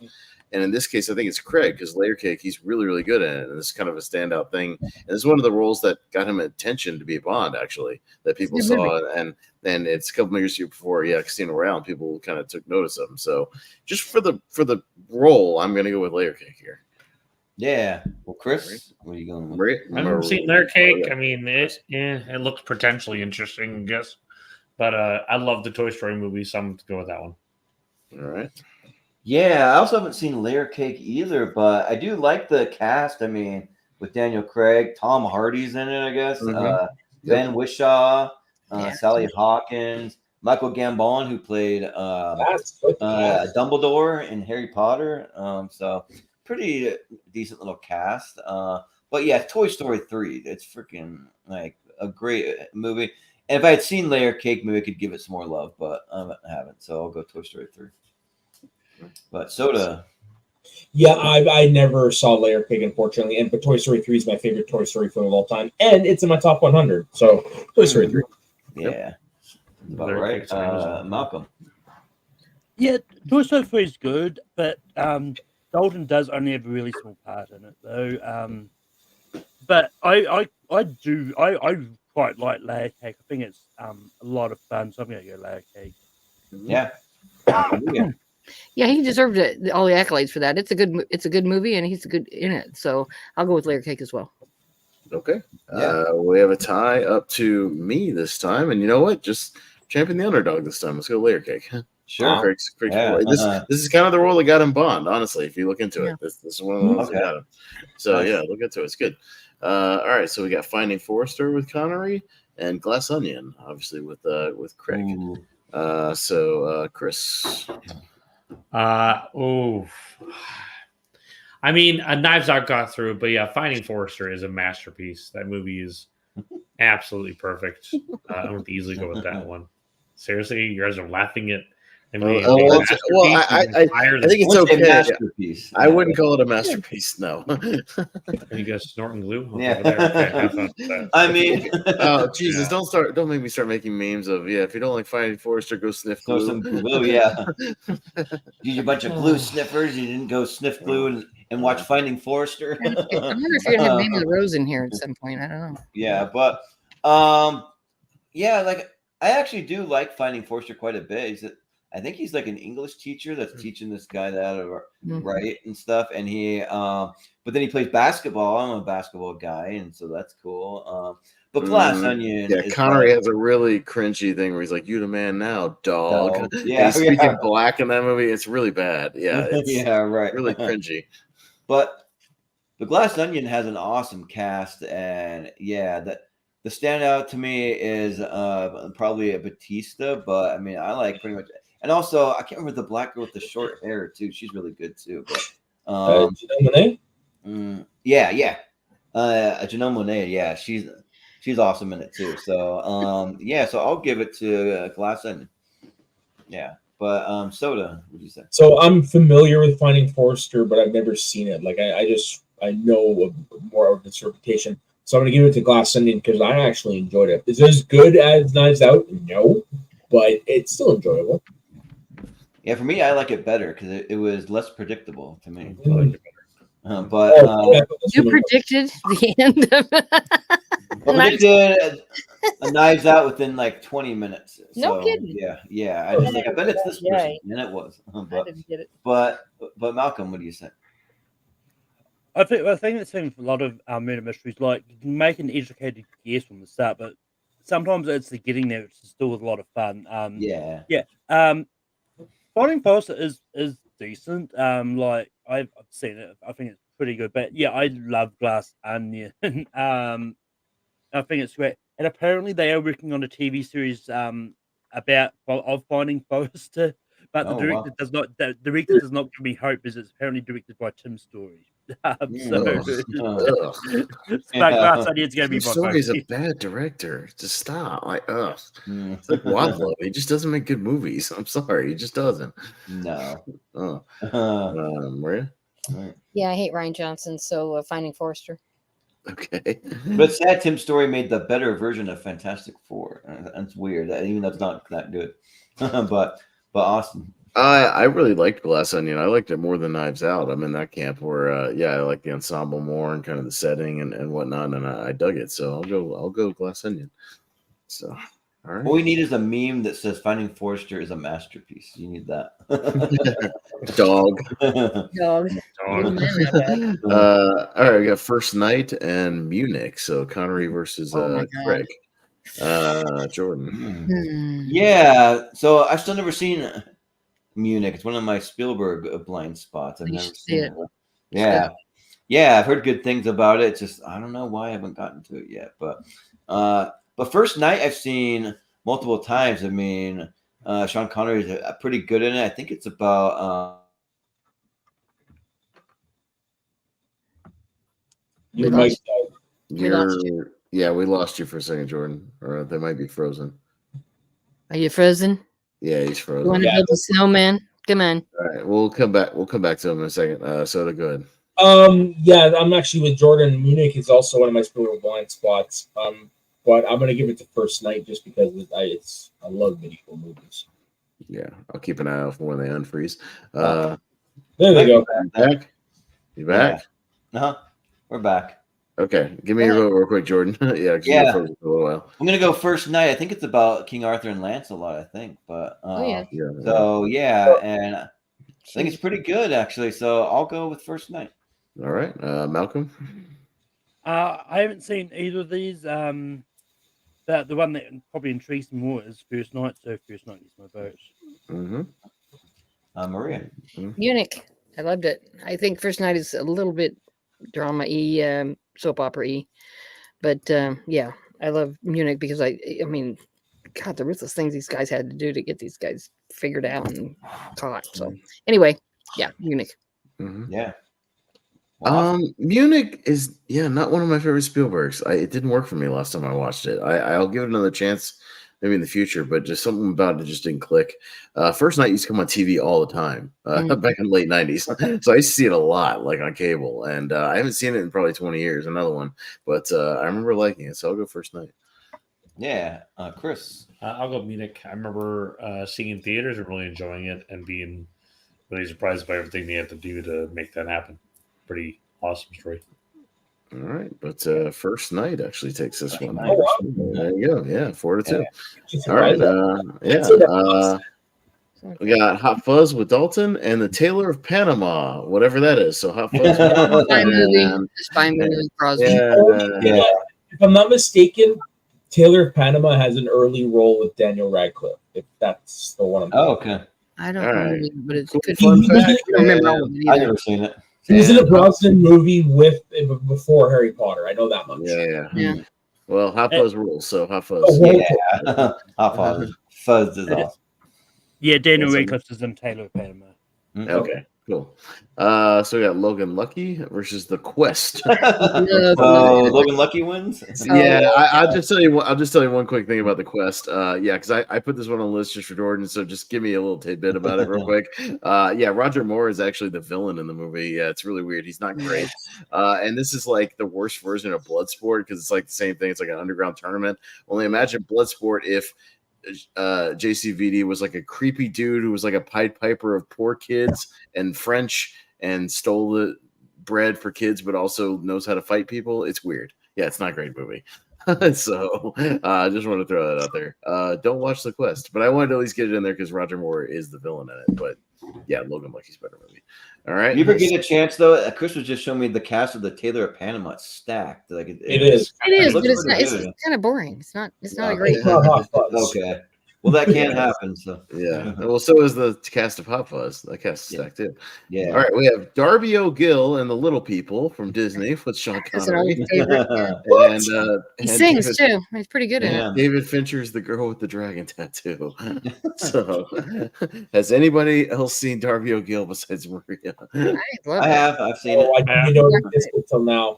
It's always on Disney. Yeah. I think it's a good movie. My dad showed us a bunch of these like live action Disney movies because he grew up on them. All right. I didn't know if we were going to vote on this. I guess we are. Okay. So I'm just going to go with the girl with the dragon tattoo because I've heard of it and seen it. Yeah. Malcolm. Yeah, Fincher's remake of The Girl with the Dragon Tattoo is pretty good. So yeah, I haven't seen Darby O'Gore and Little People. It is on Disney Plus, so maybe I might check it out some stage when I'm bored. The Girl with the Dragon Tattoo. Right. If you're really bored and you have nothing else to watch. Really bored, and I have more than enough stuff on my watch list. I can not watch Darby O'Gill. I think I'll be I don't fine. know why you guys show such hate for it. A Scottish Sean Connery trying to be Irish. I think it's really great. He sings and he dances. No, I didn't dance. It's just a story about leprechauns and stuff. It's a good one. It's for kids mostly, but it's not bad. And he's very attractive then, and his first role, I think, actually. And then yeah, I don't remember the girl, but it's a cute story. It's not bad. The Girl with Dragon Tattoo. I would go with Darby O'Gill. Show some love to that. All right. Yeah. Austin. Yeah, no, I'm going with The Girl with the Dragon Tattoo. I'm much more into Fincher movies than old Disney live action movies. Yeah, it sounds about right. Old sound bad. Chris. The books are really good, but I don't like David Fincher's remake of Girl with the Dragon Tattoo. Is not good. But yeah, Darby O'Gill and Little People is a lot of fun. So I'm gonna go with that one. Yeah, I was trying to see if the director. Has anyone I've ever heard of from Darby O'Gill? Probably not. Probably just in live action. Probably nobody heard of him. Well, it's probably just some for hire back then director of something, you know. Looks like it was an ensemble of like directors, and like Walt Disney himself had a hand in it. It's mostly Robert Stevenson, who actually is well known. He directed Mary Poppins and Bedknobs and Broomsticks. Yeah, so and the movie is rated highly. I think it's got like an 80 something on Rotten Tomatoes. So, but I actually David Fincher might be my favorite director. It was Taika Waititi, but he hasn't done a lot for me lately. So maybe he'll get back in there. But The Girl with the Dragon Tattoo, like I just love Fincher's style. Like he has a style that just really like that I vibe with, and I really I dig the journey that he goes on. I think Daniel Craig's really cool. So is Rooney Mara, and yeah, I actually have a fun time with it. So it's a pretty intriguing mystery. So I'll go The Girl with the Dragon Tattoo. All right, so there we go. Let's go to Infamous with Daniel Craig and The Rocketeer with Dalton. All right. So The Rocketeer wins? Yeah. I don't know what. Yeah. I don't know what Infamous is. Is that it's the Truman Capote one that's got it's the Truman Capote movie. Yeah, there was like several Truman Capote movies. It's one of the Oh, that's the one that came out around the time with one with yeah, there were several Truman Capote movies. None of them as famous as just the Capote movie with Philip Seymour Hoffman. So, yeah, all right. I haven't seen that one. So. Yeah, but most people like The Rocketeer. Yeah, it's pretty good. Yeah, so. it's a fun film. And Dalton's a fun villain in it. So there you go. That's the thing. I don't think we mentioned it yet. He's a great villain. Yeah. All right. So there you go. Got the Ghost Rider, not the Ghost Rider, the Ghost Writer with Brosnan. Yeah, somebody's ghosting him. Is it Ewan McGregor? I think it might be Ewan McGregor. It's right? Ewan McGregor, yes. Yeah, okay. And they've got Spielberg's Adventures of Tintin with Craig. Ooh. Yeah. So at first. Or Malcolm, excuse me. Okay. I think I know where this might go anyway, because I don't know if many people want to vote for the director of the Ghost Rider anyway. But I haven't seen the Ghost Rider. Tintin is great. I'm obligated to say it because I help direct it, or help work on it. But yeah, right. Peter Jackson. Yeah. Maria. I'll take the Ghost Writer because it's a kind of a once he starts doing this guy's biography, finds out some hard facts that he doesn't Brosnan doesn't want known. It turns into kind of a mystery thing. And Tintin's okay, but I go with the Ghost Writer. Yeah, Austin. I'll go with Tintin, even though I don't love it because I really don't want to talk about Roman Polanski too much. That's who did the Ghost Rider. No, thanks. I don't know how he's still able to make movies, even in another country. Because he's over in another country and he can still make movies, and then the producers over here still distribute it because they have a hard on for him. So, it's like, why do these actors even want to work with him? I don't get it. But Chris, what do you say? I love Tintin. I remember the books. I remember watching the cartoons. So when this movie came out, it was absolutely awesome. I thought we were going to get other Tintin movies. We're supposed to. I hope we're still going to, because this movie was so well done, perfectly cast. Like it was dark, like it needed to be. Like it's not necessarily a kids movie, and it's freaking awesome. Yeah, so I'm gonna go Tintin here pretty easily. Look, when I'm finished doing stuff with Bristow and the Beatles, Yeah, right. Yeah, Malcolm will get to it eventually. Just give him some time. All right? Yeah, Malcolm, stop doing stuff with the Beatles, dude. I want another Tintin. Yeah. I mean, Peter Jackson. Yeah, right. Yeah. Ghost Rider. I used to watch a Ghost Rider on PBS. It's a little like dot thing that Ghost Rider. Word. Yeah, Word. Yeah, I used to watch that one. That was fun, but yeah. But Tintin was a lot of fun. I thought like I really dig that the animation stuff. It's almost like motion. I think it's motion capture a lot of it, but and yeah, I think that's really good. And for an animated movie, it's got a lot of action, like and I really dig that. So I think it's definitely like one that like when you say fun for the whole family, this is it because it's like for adults, for kids, for everyone in between. So I'll go with Tintin. So, Soda. Yeah, I like Tintin. I don't think it's a great film, but I do enjoy it, and I am a Tintin fan going way back because I used to read the comic books a lot when I was a kid. And unfortunately, I've never seen Ghost Rider, so I'm just gonna go with Tintin. Yeah, sounds good. All right, Tintin. All right. All right, let's go down to the Thomas Crown Affair with Brosnan and Highlander, the original with Connery. So Maria, I like Highlander, but Thomas Crown Affair is my jam. I love that movie. I've seen it a billion times, and it is McTiernan, and he did a great job. So I'll vote for that. Yeah. Austin. Yeah, this one's fairly close because Thomas Crown Affair, was McTiernan's kind of last one of the 90s. Maybe his last really good movie because then it was Rollerball right after that. Not so great. But yeah, Highlander's really good too, like the original one. I'll give it to Highlander. Yeah. Chris, what do you say? I'm going to give it to Highlander, only because I definitely prefer the original of the Thomas Crown Affair. So, but yeah, Highlander's great. Yeah. I've never seen the Thomas Crown Affair. I haven't seen the original. I haven't seen this one, so I can't really like comment too much. But yeah, I really like the first Highlander, and I think that's really good. It was probably my introduction to Clancy Brown as an actor. I really dug him a lot, and yeah, I think that everyone's pretty solid, and then it took a huge dump in the sequel, but this one's good. So yeah, but Soda. Yeah, Thomas Crown Affair is one that I know more about than I've seen. But I'm gonna go with Highlander because it's got a killer Queen soundtrack. Yeah, totally. But Malcolm, what do you say?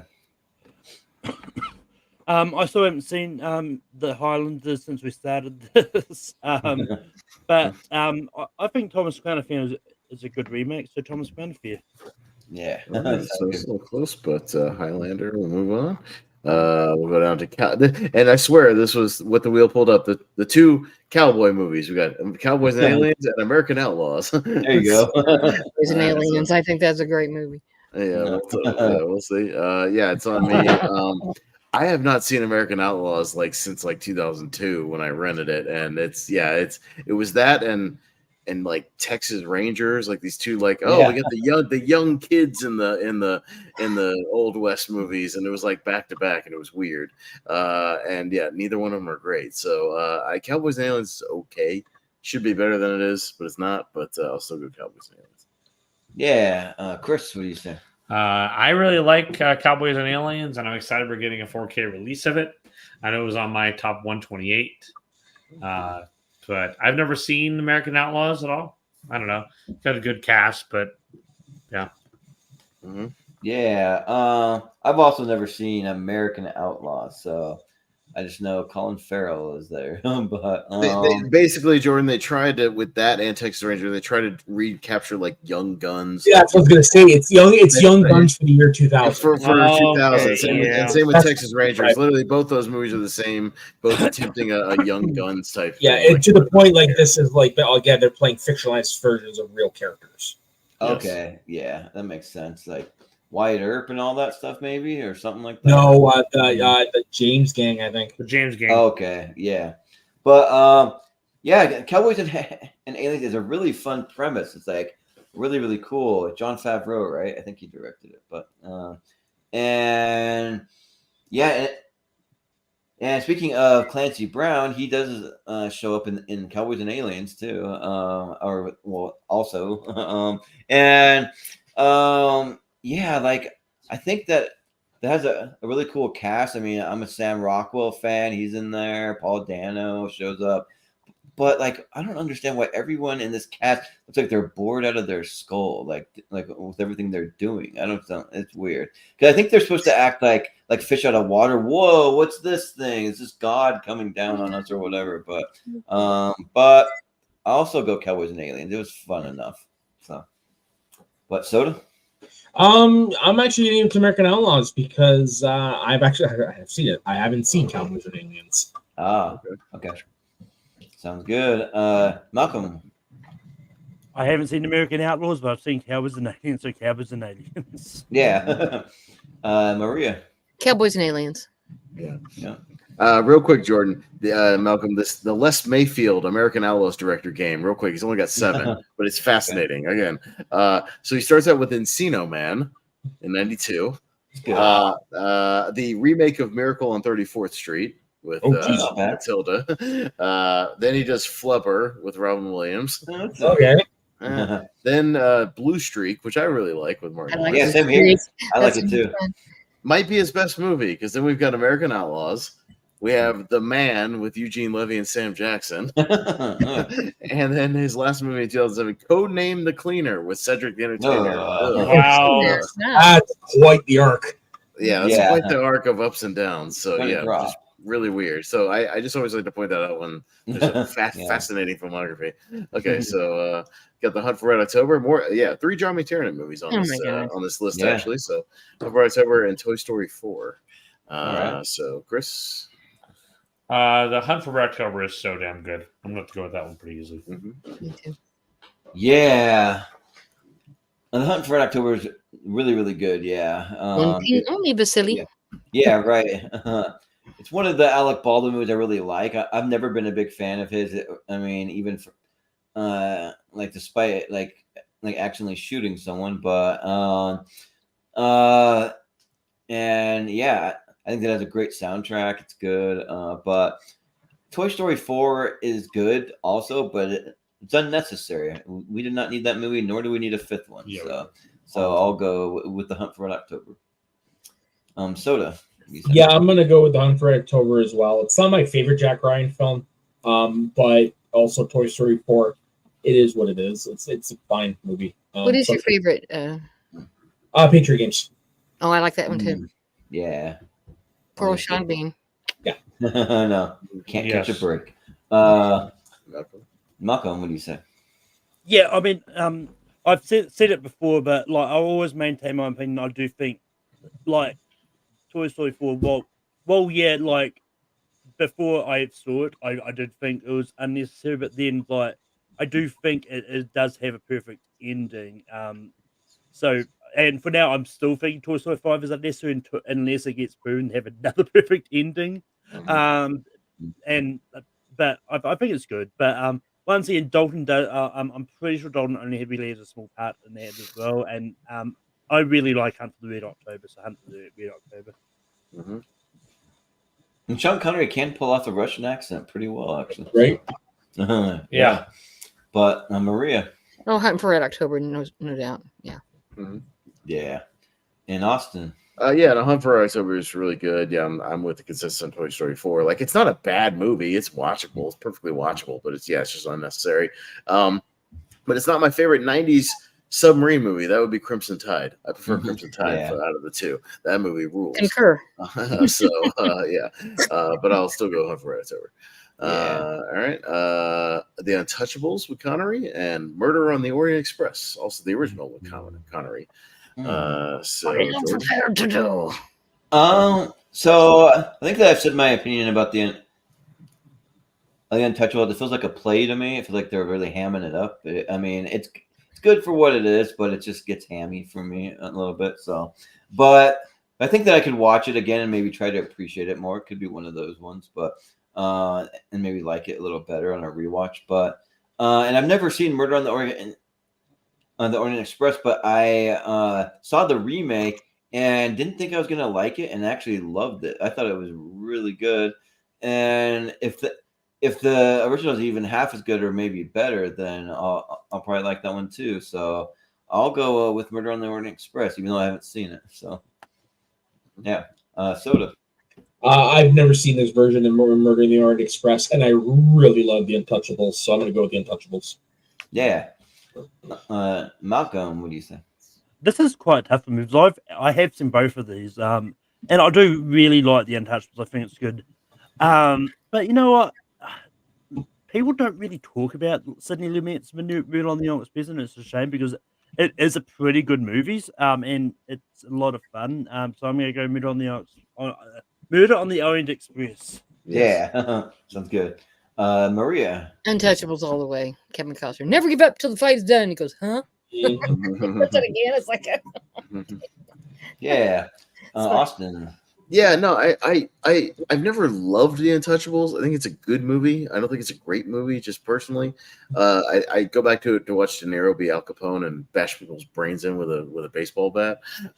But yeah, I haven't seen Orient Express either version actually. So I'll go with The Untouchables. Yeah, Chris. So I've never seen the original Murder on the Express, but absolutely love Kenneth Branagh as playing that character. The Untouchables is an incredible movie, so I could easily go with that one here. All right. Yeah, but the original Murder on the Orient Express is for like a classic cast. It's pretty like stacked with like you got Albert Finney, you got Ingrid Bergman, you got Lauren Bacall, you got Anthony Perkins. So it's pretty good. Yeah. All right, we got Mars Attacks and Lara Croft Tomb Raider. So Brosnan versus Craig. I forgot Tomb Raider. Yeah, he's like fourth and fifth build. He actually has a decent supporting role in it, but yeah, it's early, Craig. Soda. Me? I'm going to go with Mars Attacks. This is Mars Attacks. It's an awesome film. Yeah. Oh, yeah. and honestly, the better Tomb Raider is, I think, the newer one. Yeah, I would agree. Malcolm. Yeah, I like Lara Croft Tomb Raider. Like, Angelina Jolie is definitely built for the role. She is pretty good looking, but Mars Attacks is a movie I watched a lot in the 90s, and I just have a lot of fun with it. Mars Attacks gets my vote. Well, they got the character right, and it's like skinny girl with huge boobs and a tight outfit running around through caverns and temples. Yeah, pretty much what the video game is. But Maria, what do you think? I'll go with Mars Attacks. Yeah. And Austin, like, leave it to you to have a Mars Attacks shirt. Well, I mean, I looked through the list and I was like, do I have any shirts, that would match anything on the list? And the one I had was Mars Attacks. Awesome. So yeah, I wear that. And no, I mean, it's in my top 128. I love Mars Attacks, and Brosnan in particular. Yeah, is a lot of fun as Donald Kessler, the kind of scientist, advisor to Nicholson throughout the movie. Like he's kind of hamming it up and having a lot of fun. I think he knows exactly what movie he's in, so he's great. I'll go Mars Attacks. Yeah. Chris, what do you think? I'll go Mars Attacks. The movie's awesome. Yeah.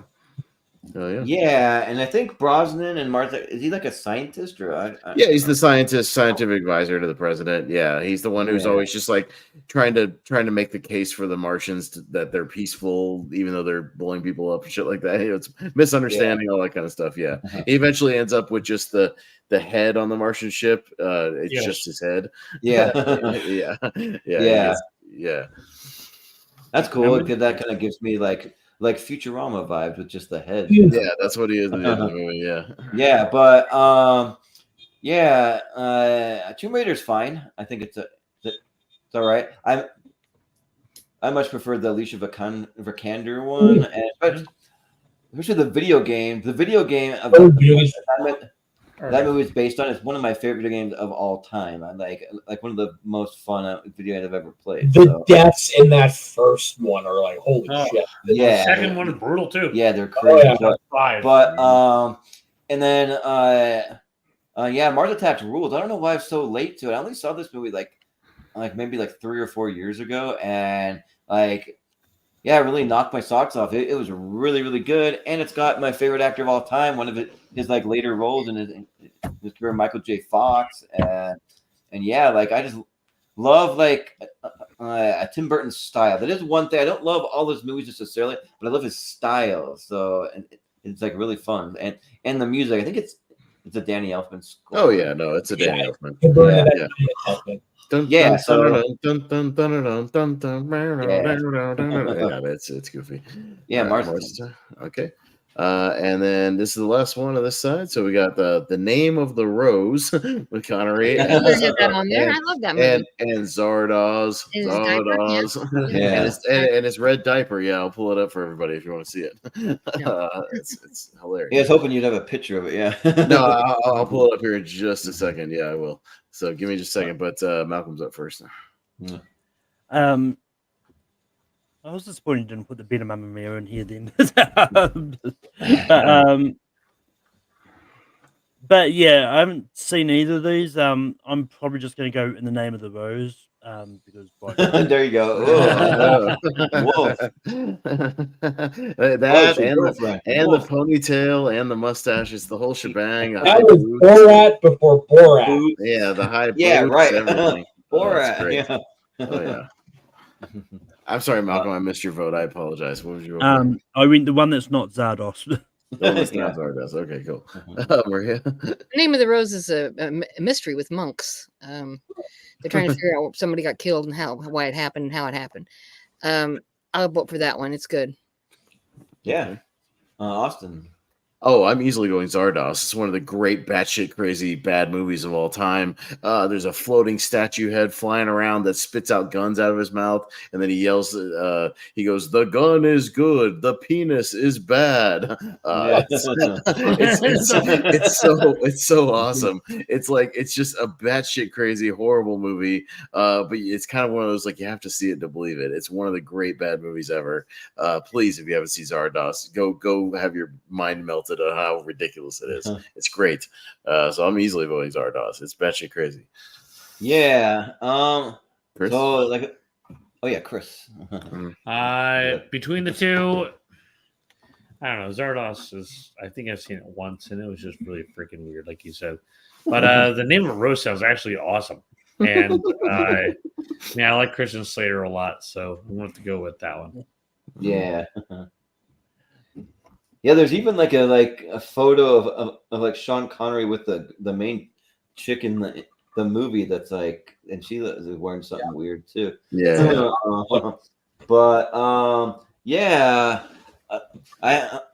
Funny enough, I've seen Zardos. I've not seen In the Name of the Rose. That's one that I hadn't heard of till now, but I think it's pretty highly reviewed. So I'll probably watch it at some point. But yeah, Zardos is just crazy. There's all kinds of. You feel like you got to be on. He goes. This floating thing goes around and spits guns out of his mouth for everybody to use. It's amazing. Yeah. I'm gonna go with Zardos because I love a good a fun bad movie.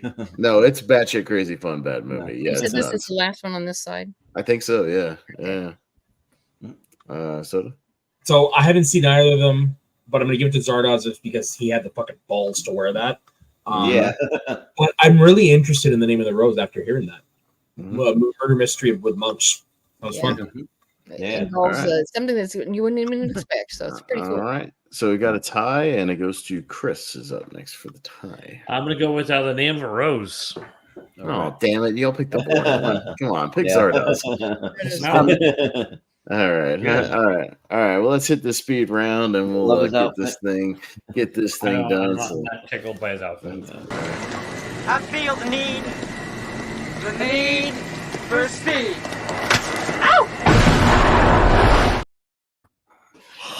All right, let's do it. Let's see which which Bond actor, and which movie takes this whole thing. So, all right, speed round time. You guys know how it works. Maria, you're up first for Gettysburg and The World's End. World's End. All right. Yeah, I'll also go World's End. Yeah. Chris. World's End. Yeah, I'll go The World's End. Soda. Gary fucking King, World's End. Yeah. Malcolm. The World's End. Yeah. All right, so The World's End. Go down to The Cannonball Run and Knives Out. Me, I'll go Knives Out. Knives Out. Yeah, I'll go Knives Out. Even though I predicted it. Yeah. Soda. Knives Out. Malcolm. Malcolm. Knives Out. Maria. The other one. Cannonball Run. Yeah. Okay. All right, fair enough. But Knives Out. We got the Russia House and Dragonheart for both Connery. Chris. Yeah. The Russia House. Yeah. Jordan? I'll go Dragonheart. Never seen the Russia House. Soda. Dragonheart. Okay. Yeah. Malcolm. The Russia House. Yep.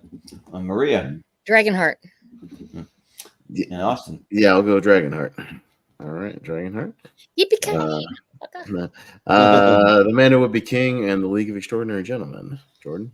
You know what? I've never seen that Man Who Would Be King, so I got to go with The League of Extraordinary Gentlemen. Sure.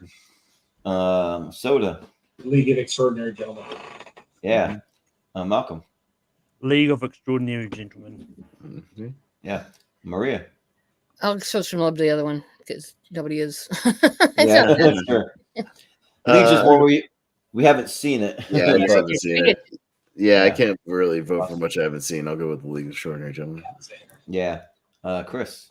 The Man Will Be King because the Good Story Gentleman sucks. Yeah.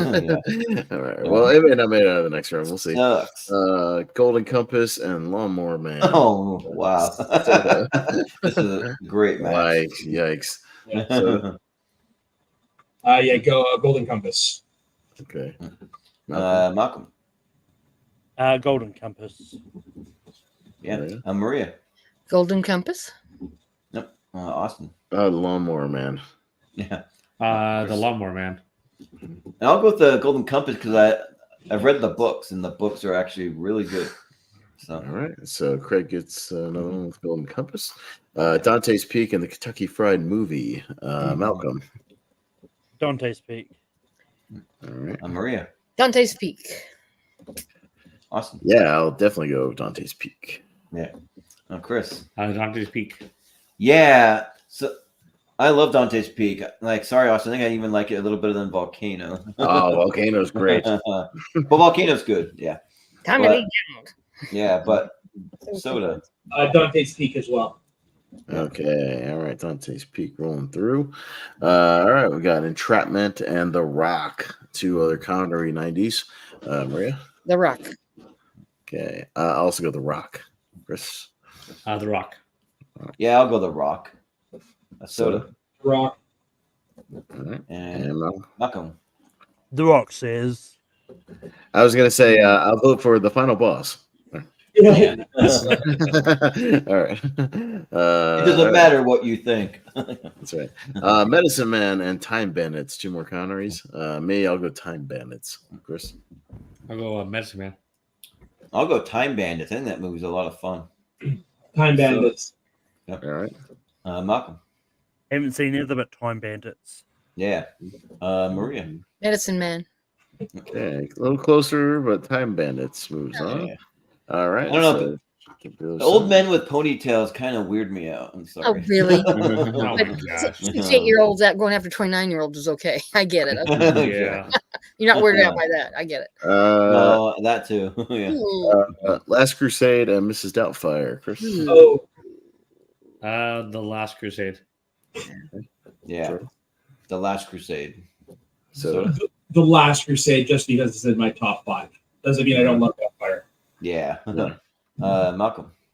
Just because Connor's already got a few going forward, Mrs. Doubtfire. Yep. Okay. Maria. Indiana Jones. Last Crusade. I couldn't think of that. Yeah. I got interested in what Malcolm said. I was like, Yeah. what did you say? One of my favorite Connery performances, Last Crusade. Yep. So, yeah. All right. We got Layer Cake and Glass Onion. Got a Craig matchup here. Ooh. All right, Jordan.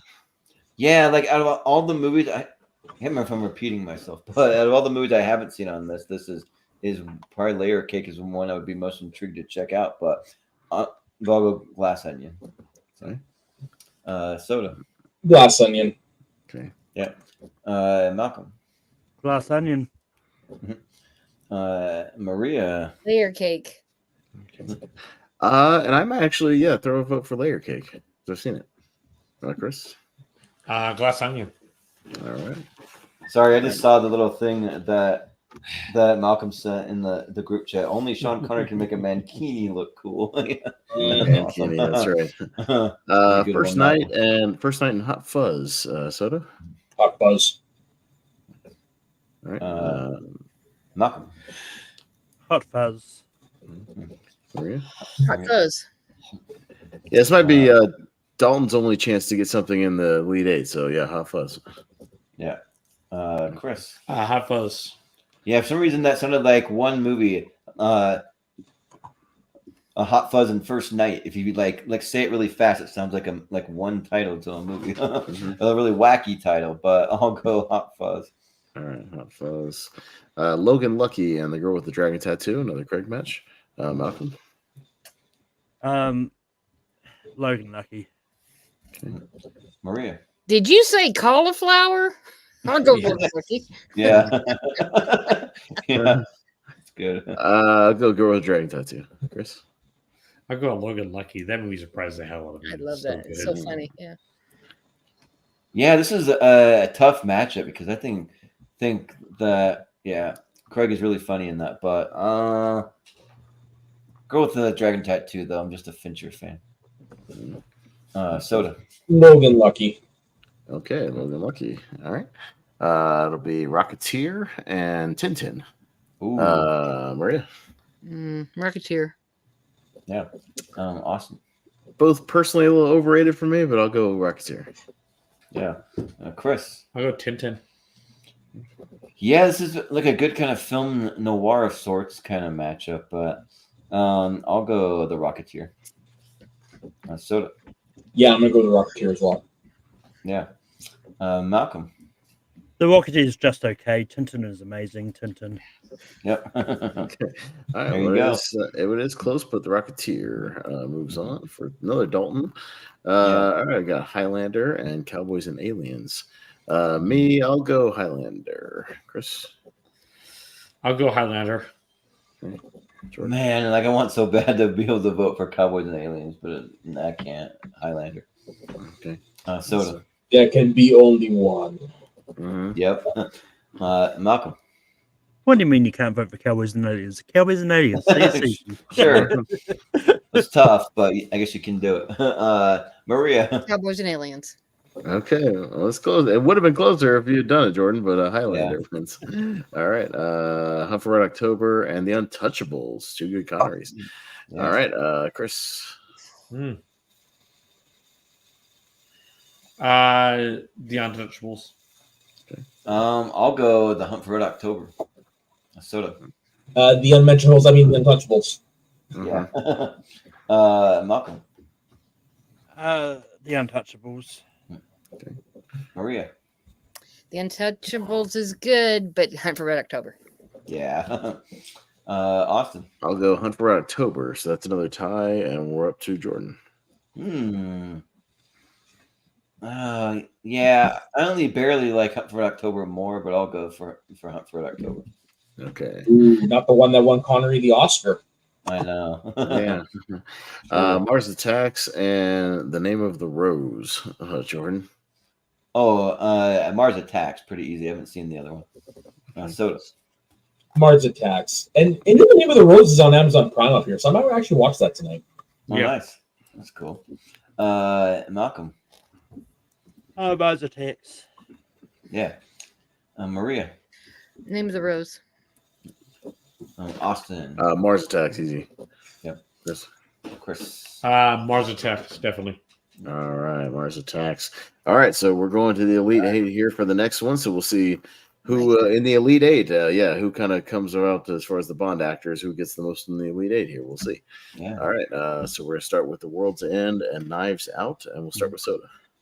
I'm going to go with World's End because that's kind of more where my tastes gravitate. All right. Yeah. Malcolm? Knives Out. Yep. Maria. The opposite of Knives Out. Okay. I'll go World's End. Yeah, Chris. I will go Knives Out. Yeah, and I think I'll go The World's End. I like Nick Frost when he's punching stuff. I can't remember what he has on his fists. He has something on his fist, and he's like punching people out. It's fun. It's the stools. Stools, yeah, that's what it is. Yeah, yeah. So I'll go with that. Okay, so World's End is in, so it means Brosnan's got one in there. So there you go. Yeah. All right, we got Dragonheart and the League of Extraordinary Gentlemen. So Connery will get one no matter what in this Yeah. one. Malcolm. Haven't seen Dragonheart, League of Extraordinary Gentlemen. Maria. Well, I think I have to go with Dragonheart. Okay. I'm gonna go with Dragonheart, even though I haven't seen it in forever. I remember liking it. Yeah, Chris. I remember not liking Dragonheart, but I still can't stand League of Extraordinary Gentlemen, so I'm going to vote for Dragonheart. You guys love about it. That's right. All right. Enjoy. Yeah, Dragonheart's one of those movies where the score is so good that I almost don't even care what's happening. So I really love that score. So I'll go Dragonheart. Okay. League of Extraordinary Gentlemen. Okay. All right, but Dragonheart will go into the Elite Eight for Connery. All right, so we got Golden Compass with Craig and Dante's Peak for Brosnan.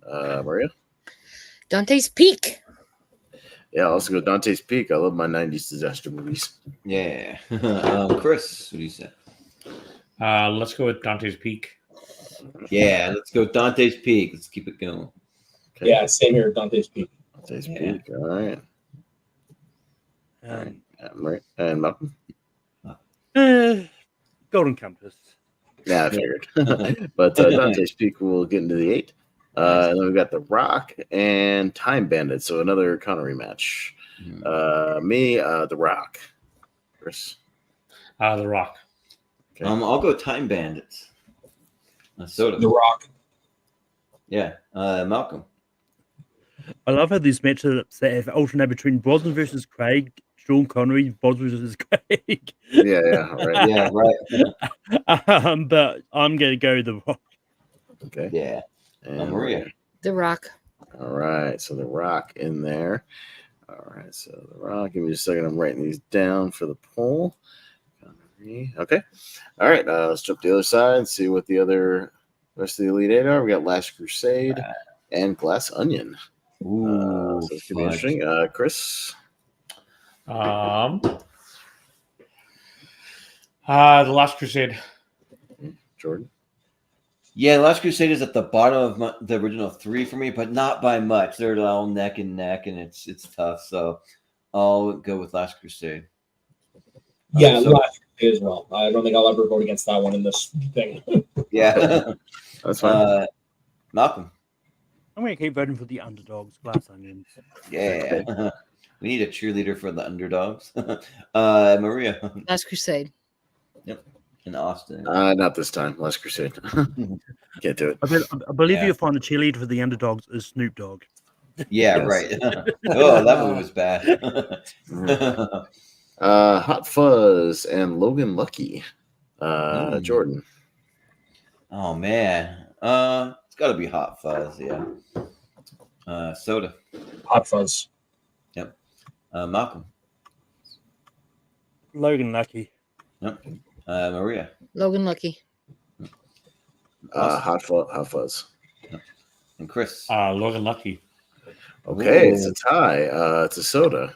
Hot Fuzz. Yes. Hot Fuzz. Okay, so it was close, but Dalton finally gets one in there with Hot Fuzz. Yeah. I'm a slasher of prices. Yeah. I've got to be stopped. All right. I have the special edition of that DVD that looks like a police procedural notebook. Oh, yeah. All right, so we've got the Rocketeer and Highlander. I've got a special edition of Hot Fuzz also that's like it's got like 6 or 7 discs like in there with all kinds of special features. But anyways, Yeah, this is the one I have. oh, nice. That's cool. So you're up first for Rocketeer and Highlander. Rocketeer. Dear Malcolm. Rocketeer. Okay. Maria. I think that we should revote. No, I'm kidding. Highlander. Austin. Connery's got enough so far. I'll go Rocketeer. Chris. I'll go Rocketeer. And also go the Rocketeer. Okay. Here. All right. Okay. So Rocketeer. And Hunt for Red October and Mars Attacks. Malcolm. Mars Attacks. Maria. Hunt for Red October. Austin. I'll go Mars Attacks. Chris. I'll go Mars Attacks. Yeah, I've got a couple favorites, about 3 or 4, and this is one of them. So Mars Attacks. Mars Attacks. Yeah. All right. All right. Mars Attacks actually checks that. Okay. Yeah. All right. Excellent. All right. Okay. And all right, tallying it up for the Elite 8 at least, and we'll see who actually wins this one. We've got 3 Brosnans, actually. World's End, Dante's Peak, and Mars Attacks. We've got 3 Connerys with Last Crusade, Dragonheart, and The Rock. And then we've got 2 Daltons with Rocketeer and Hot Fuzz. So Nice. Roger Moore, Lazenby, and Craig. Craig doesn't make the cut either, despite having a Wow. decent here. Craig So, doesn't make the cut. Craig did not make the cut. The closest he came was Logan Lucky, I believe, and Glass Onion. So he came close with those. You mean but, the one Lazenby Kentucky Fried Movie didn't make it? The one. All right. All right. So there we go. All right. All right. So let's just see what takes the whole thing here. All right. World's End and Dragonheart. Maria. Dragonheart. I'll go World's End. Yep. Chris. World's End. Yeah. Simon Pegg's one of my favorite actors. World's End. World's End. World's End. Malcolm. The World's End. Okay, World's End in the final 4, so Brosnan gets in there. Dante's Peak and The Rock. Ooh, tough 90s matchup for me. Oh, shit. This is close. Damn. I'm going to go The Rock. The Rock just by a little bit. The Rock. Okay. No, I'll actually go Dante's Peak. That's another favorite on this list for me. Soda. Gonna go with The Rock. Yeah. Malcolm. I'm gonna go Dante's Peak. Okay. Yeah. Maria is asleep. I'm sorry. No, I was thinking of something. Wakey, I was kind of asleep though. I was dozing off. We're almost done. We're almost done. Hang in there. We got like She's in deep 5 more thought. minutes. Very, very deep thought. It's The What'd you Rock say? is one of them, right? Yeah. The Rock and Dante's Peak. Oh shit. Oh, I mean, Yeah. darn. The Rock. God. Okay. All right. All right. I lived in that part of Washington where Dante's Peak sort of took I place. have been in Idaho at the town that they filmed it. That's how Yeah. kind of dedicated fan I am. Yeah. All right. So, Chris, you're up first for Last Crusade and Hot Fuzz. Let's go with Last Crusade. The White Hot Fuzz. You know what? We do see both of these a lot, but I feel like just because I'm feeling like a sweep happening, I'm gonna go Hot Fuzz. Last Crusade. What'd you vote for, Chris? I'm sorry, I spaced up for a second. The Last Crusade. I was looking at something. I apologize. And I'm ready Jordan for voted for Hot Fuzz. Because Hot Fuzz is my favorite of the trilogy versus my least favorite of the trilogy. Right. Yeah. Sorry about the interruption. Soda. Sorry, Go ahead. Soda. He voted Last Crusade. Yeah. Last Crusade. Gotcha. I'm just catching up. Malcolm. No, I think both of these have won a tournament before. And I want a specific matchup that happens to Hot Okay. Yeah. Maria. Last Crusade. Awesome. This is tough. Last Crusade. All right. And then we got Rocketeer and Mars Attacks. Jordan. Oh man, this one's tough, but I'll go Mars Attacks. Soda. Rocketeer. Yeah. Not by much. Yeah. Malcolm. This is easy. Mars Attacks. Yeah. Maria. Rocketeer. Easy for me as well. Mars Attacks. Chris. The Rocketeer. Okay, we have another tie, and we're going to scoot it up to Malcolm this time. Mars Attacks. Mars Attacks. Okay, all right. So we've got Brosnan versus Connery, and then Brosnan versus Connery. All right, so there you go. So Brosnan and Connery facing off on both sides. We're gonna know what you were going for, Malcolm. That matchup, it didn't quite work out. All right, but we'll start with Soda, and it'll be The Rock versus The World's End. World's End. Okay. Malcolm. The Rock. Maria. The Rock. Awesome. This is like extremely tough. I'm a Body Snatchers guy, so I'll go World's End. Yeah. Chris. I'll go The Rock. Now we'll go The World's End. Okay, we have another tie. Let's scoot it up to Maria. The Rock. The Rock. Okay, The Rock. All right, The so Rock. Connery into the finals. I'm not mad about it. I love The Rock. I think The Rock's great. So yeah, one mad at either one. I know when it comes to those two Nick Cage movies. Yeah. Over on the other side, Last Crusade and Mars Attacks. Malcolm. I have a feeling Last Crusade's won a tournament before, so I'm going to go Mars Attacks. Yeah. Maria. Last Crusade. Awesome. I'll go with the one I won a T-shirt for. I'll go Mars Attacks. Yeah. Chris. This is freaking tough. You know what? I'll go with Mars Attacks. One of these movies has my favorite actor of all time. So Mars Attacks. Mars Attacks. And Soda. Last Crusade. Okay, this is close, but Mars Attacks 4-2. Wow. Yeah, there we go. Wow. City. And Malcolm, you're correct. Last Crusade has won a tournament. It won one of our geography tournaments with a state in the title for Indiana Jones and Last Crusade. So it is a previous winner. The state, because we were liberal and said Indiana. So we once again have Brosnan and Connery in the finals. So Brosnan versus Connery. Got The Rock versus Mars Attacks. So we'll start with Maria this time. The Rock. Mars Attacks. Yeah. Chris. Let's see. The Rock. Okay. Yeah. Mars Attacks.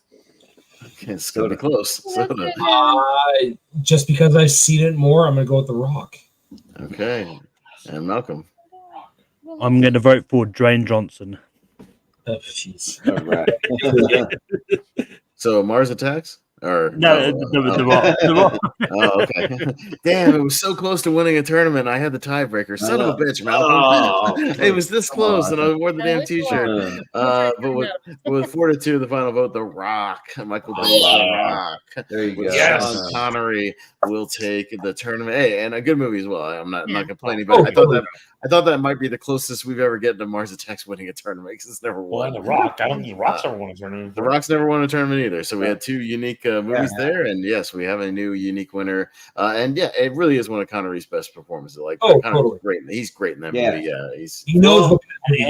And Ed freaking Harris is the bad guy. Oh, it's amazing. We talked about that, Caro. That it's kind of like the Swan Song. People have kind of fan theory that he's like kind of an underground Bond, going.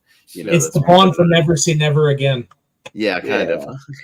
All right. Well, there we go. So The Rock takes The Rock and Sean Connery, the original Bond, kind of appropriate enough for the Battle of the Bonds, OG Bond. Sean Connery takes it. All right, that works. But yeah, good tournament there. Thank you guys for making it speedy. I appreciate that. We did a good job. That's what I've been on. Yeah, we did a good speedy one. So yeah, The Good. Rock and Sean Connery take that one. So yeah, we'll put up a poll because, like I said, we got three Connerys, 3 Brosnans, and 2 Daltons in the poll going in. So unfortunately, Craig, you just missed out. Close with Glass Onion and Knives Out, a couple of those movies, but Daniel, if you just flesh out your career a little bit more, maybe we'll be able to handle it. He's getting there. Well, now that he's it's like we're telling him, hey, you're good, but hey. Well, he's retired as Bond now, so he's doing more stuff like Knives Out. He's doing more stuff now. He'll be working for. And I said we're getting another Knives Out movie. Yeah, Knives Out 3. Yeah, we're gonna get another one. So yeah, he's doing fine. He's doing just fine. But yeah, that's it, Jordan. So there we go. Yeah. So I'm gonna leave.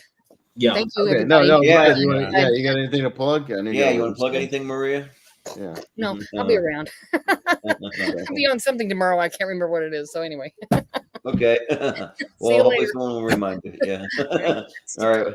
See ya. You all. Thank you very much. It was fun. Thank you. Bye. All right. Have a good one. Yeah. We're trying to see if Daniel got anything else coming up, but I don't know. I'm actually going to bail too, just because I'm actually house sitting, so I got to leave to go there now. So yeah. Okay, yeah. I got another appointment. Well, I'm not really doing much at the moment. So. All right, cool. Well, thanks, Soda. This was fun. Get to the next one. Yeah. Thank you for hanging out, man. Yeah, but Malcolm, what do you have going on? You can find me on Tape Productions as host Rankin every Sunday night. We're doing Top 12 Channing Tatum movies this week. You can see me on my own personal YouTube channel with my show Spear from the Past. Next week, we're doing WCW's The Slamboree 93. And you can also find me hosting trivia over on Full Metal. And I'll also be on an episode of Chad and Dylan's show Picture This, talking about the year of 1996 at the Oscars. Nice. Yeah, sounds good. Yeah. 1966 rather. Okay, nice. And in Austin, we'll go to you first since me and Chris are in the same thing. Yeah, that's fine. No, I mean, so I just finished my rewatch of The Godfather Part 3, which we will be talking about this Thursday. A much put off episode. We apologize, but Malcolm will be on for that about 8:30 Eastern time before Lonely Marks. We'll be doing Wheel of Movies on Godfather Part 3, and then we kind of, unfortunately, because of tragedies and celebrity deaths, our next 2 Wheel of Movies episodes, Jordan, will be tribute episodes to celebrities. So we're going to do The Shining the week after for Shelley Duvall, and I think we're going to have to do Mallrats for Shannon Doherty, rest in peace. So and that is on the wheel, right, Jordan? Because that's on a couple of people's lists. Richie's list, yours list, a couple of people's lists. So Mallrats on my list, it's in my favorite Kevin Smith movie. So if I'm around, I could even jump on with you on that. Yeah, and it's on Richie's list too. So yeah, if you want to jump on for that one, we'll talk some Mallrats for Shannon Doherty. And do that maybe either the week or two after The Shining. We'll talk about it. Yeah, but please, celebrities, stop dying. I don't want to do tribute episodes. Yeah. That's not a good thing. I don't want to do tribute episodes for celebrities dying. But yeah, that's kind of. Unfortunately, that's mapped out our next 3 Wheel of Movies. We'll get back to the wheel, Jordan, if people will stop passing away. Right.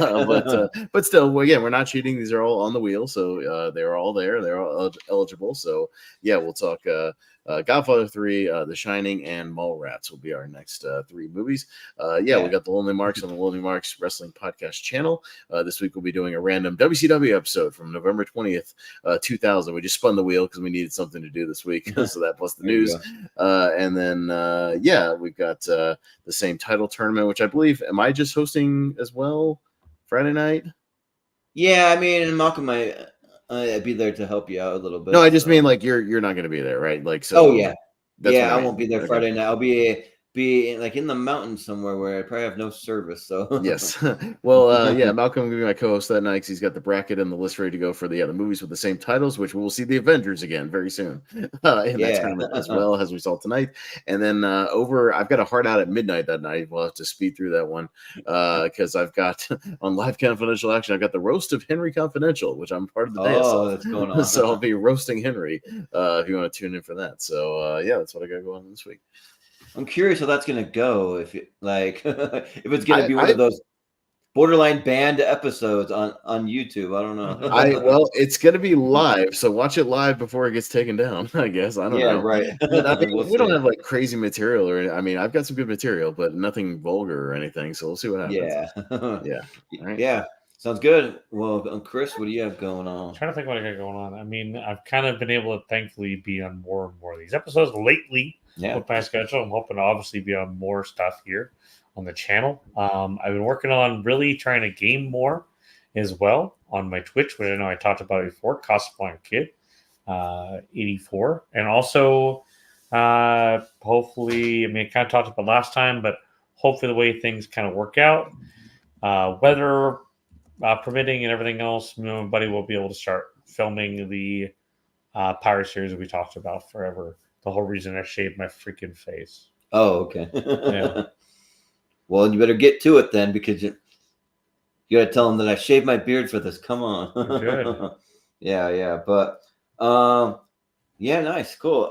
Yeah, I was just looking up if Daniel Craig had anything else coming up, just because I'm surprised he didn't make it to that Elite 8, but he was in something called Queer this year. I don't know what that is, but it's a movie, I guess. But and then the next Knives Out movie, Benoit Blanc will be called Wake Up Dead Man, and there's something called Two for the Money with Charlize Theron. I don't know there's not really much information on it, but I mean, that's what he has coming up. But yeah, and then as far as the channel, you can find us on all the social medias at Movie Hero 2121.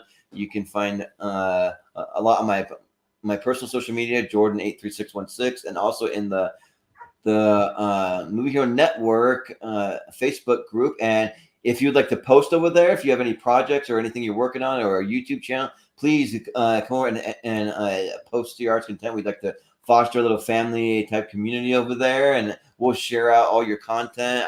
I always try to do it whenever I can, and then I tell people to subscribe. I make sure that if you post on there and I'm not subscribed, I'll subscribe to anyone that posts over there.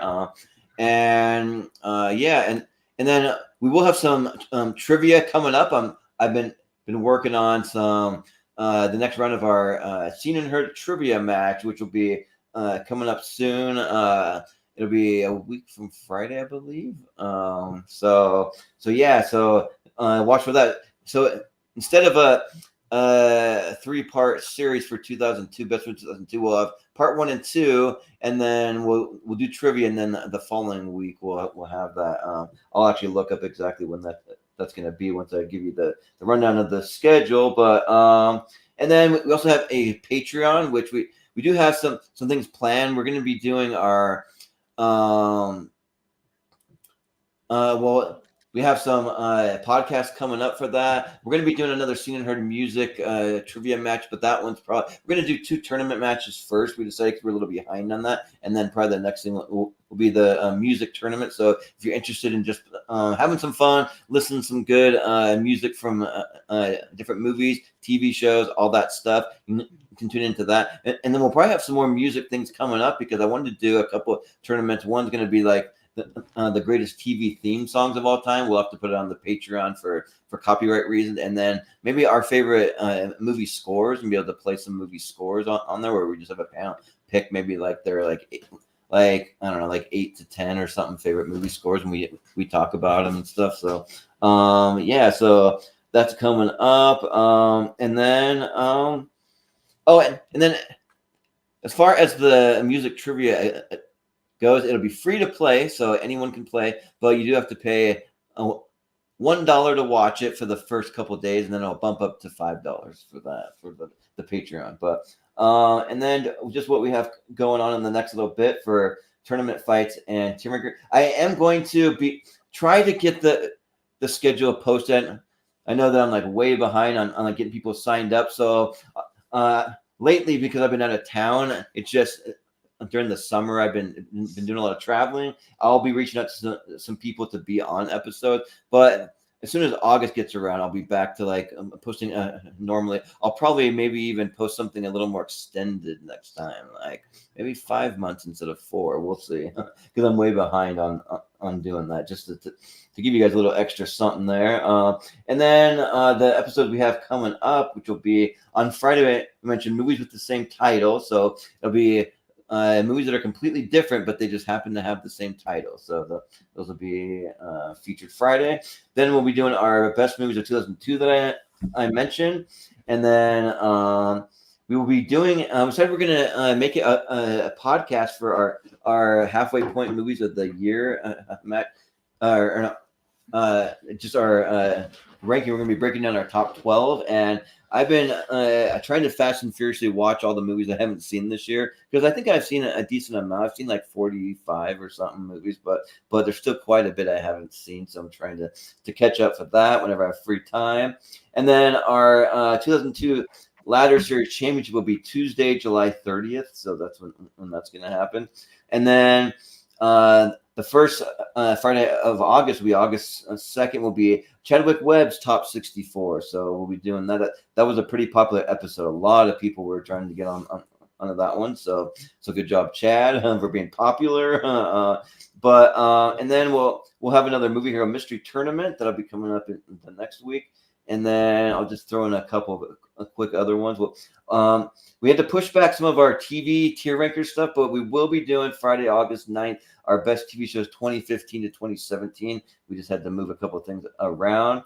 And then we will be doing one of our show regulars will be doing his top 128, which will be Michael the Wolfman Wyndham. So I mean, strap in for that one, because I don't know what's going to be on there. It could be a lot of foreign movies, could be a lot of like indie stuff. Okay, well, let's not get him and Dan on the same show, because that's going to be too much talking. He's kind of requesting it, but we'll see what happens. That might be if he does, I'm literally putting a timer on the screen, and I'm getting timers. Yeah, so we'll see, but yeah, that's what we have coming up. So yeah, that'll do it. And yeah, I think that's going to do it tonight for us. So yeah, this is a quick little breezy episode. We flew through it. So I'll say for the ones that left first, for Maria Hammon, for Matt Majot Soda, for Malcolm Lay, for Chris Scott the Casablanca Kid, for Austin Pez Howell, Ivan Jordan the Movie Hero Anderson, and we will see you next time. Stand easy.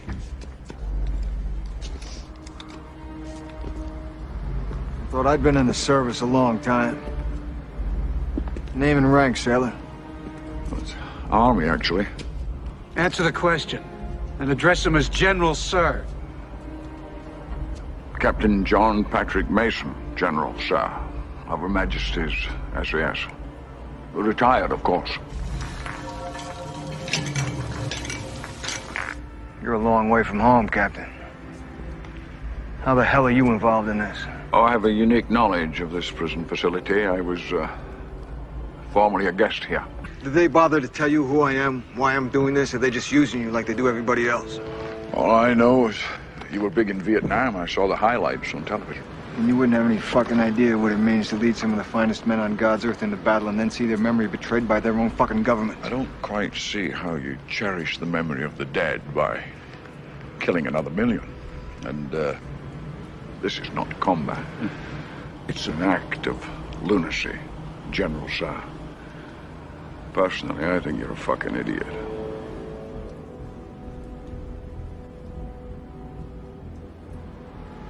The Tree of Liberty must be refreshed from time to time with the blood of patriots and tyrants.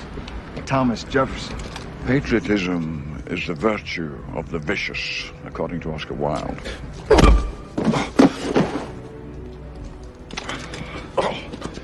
Thank you for making my point. Where are the guidance chips? Where are the guidance chips? I destroyed them. That's a bad move, soldier. Does that mean you'll execute us both?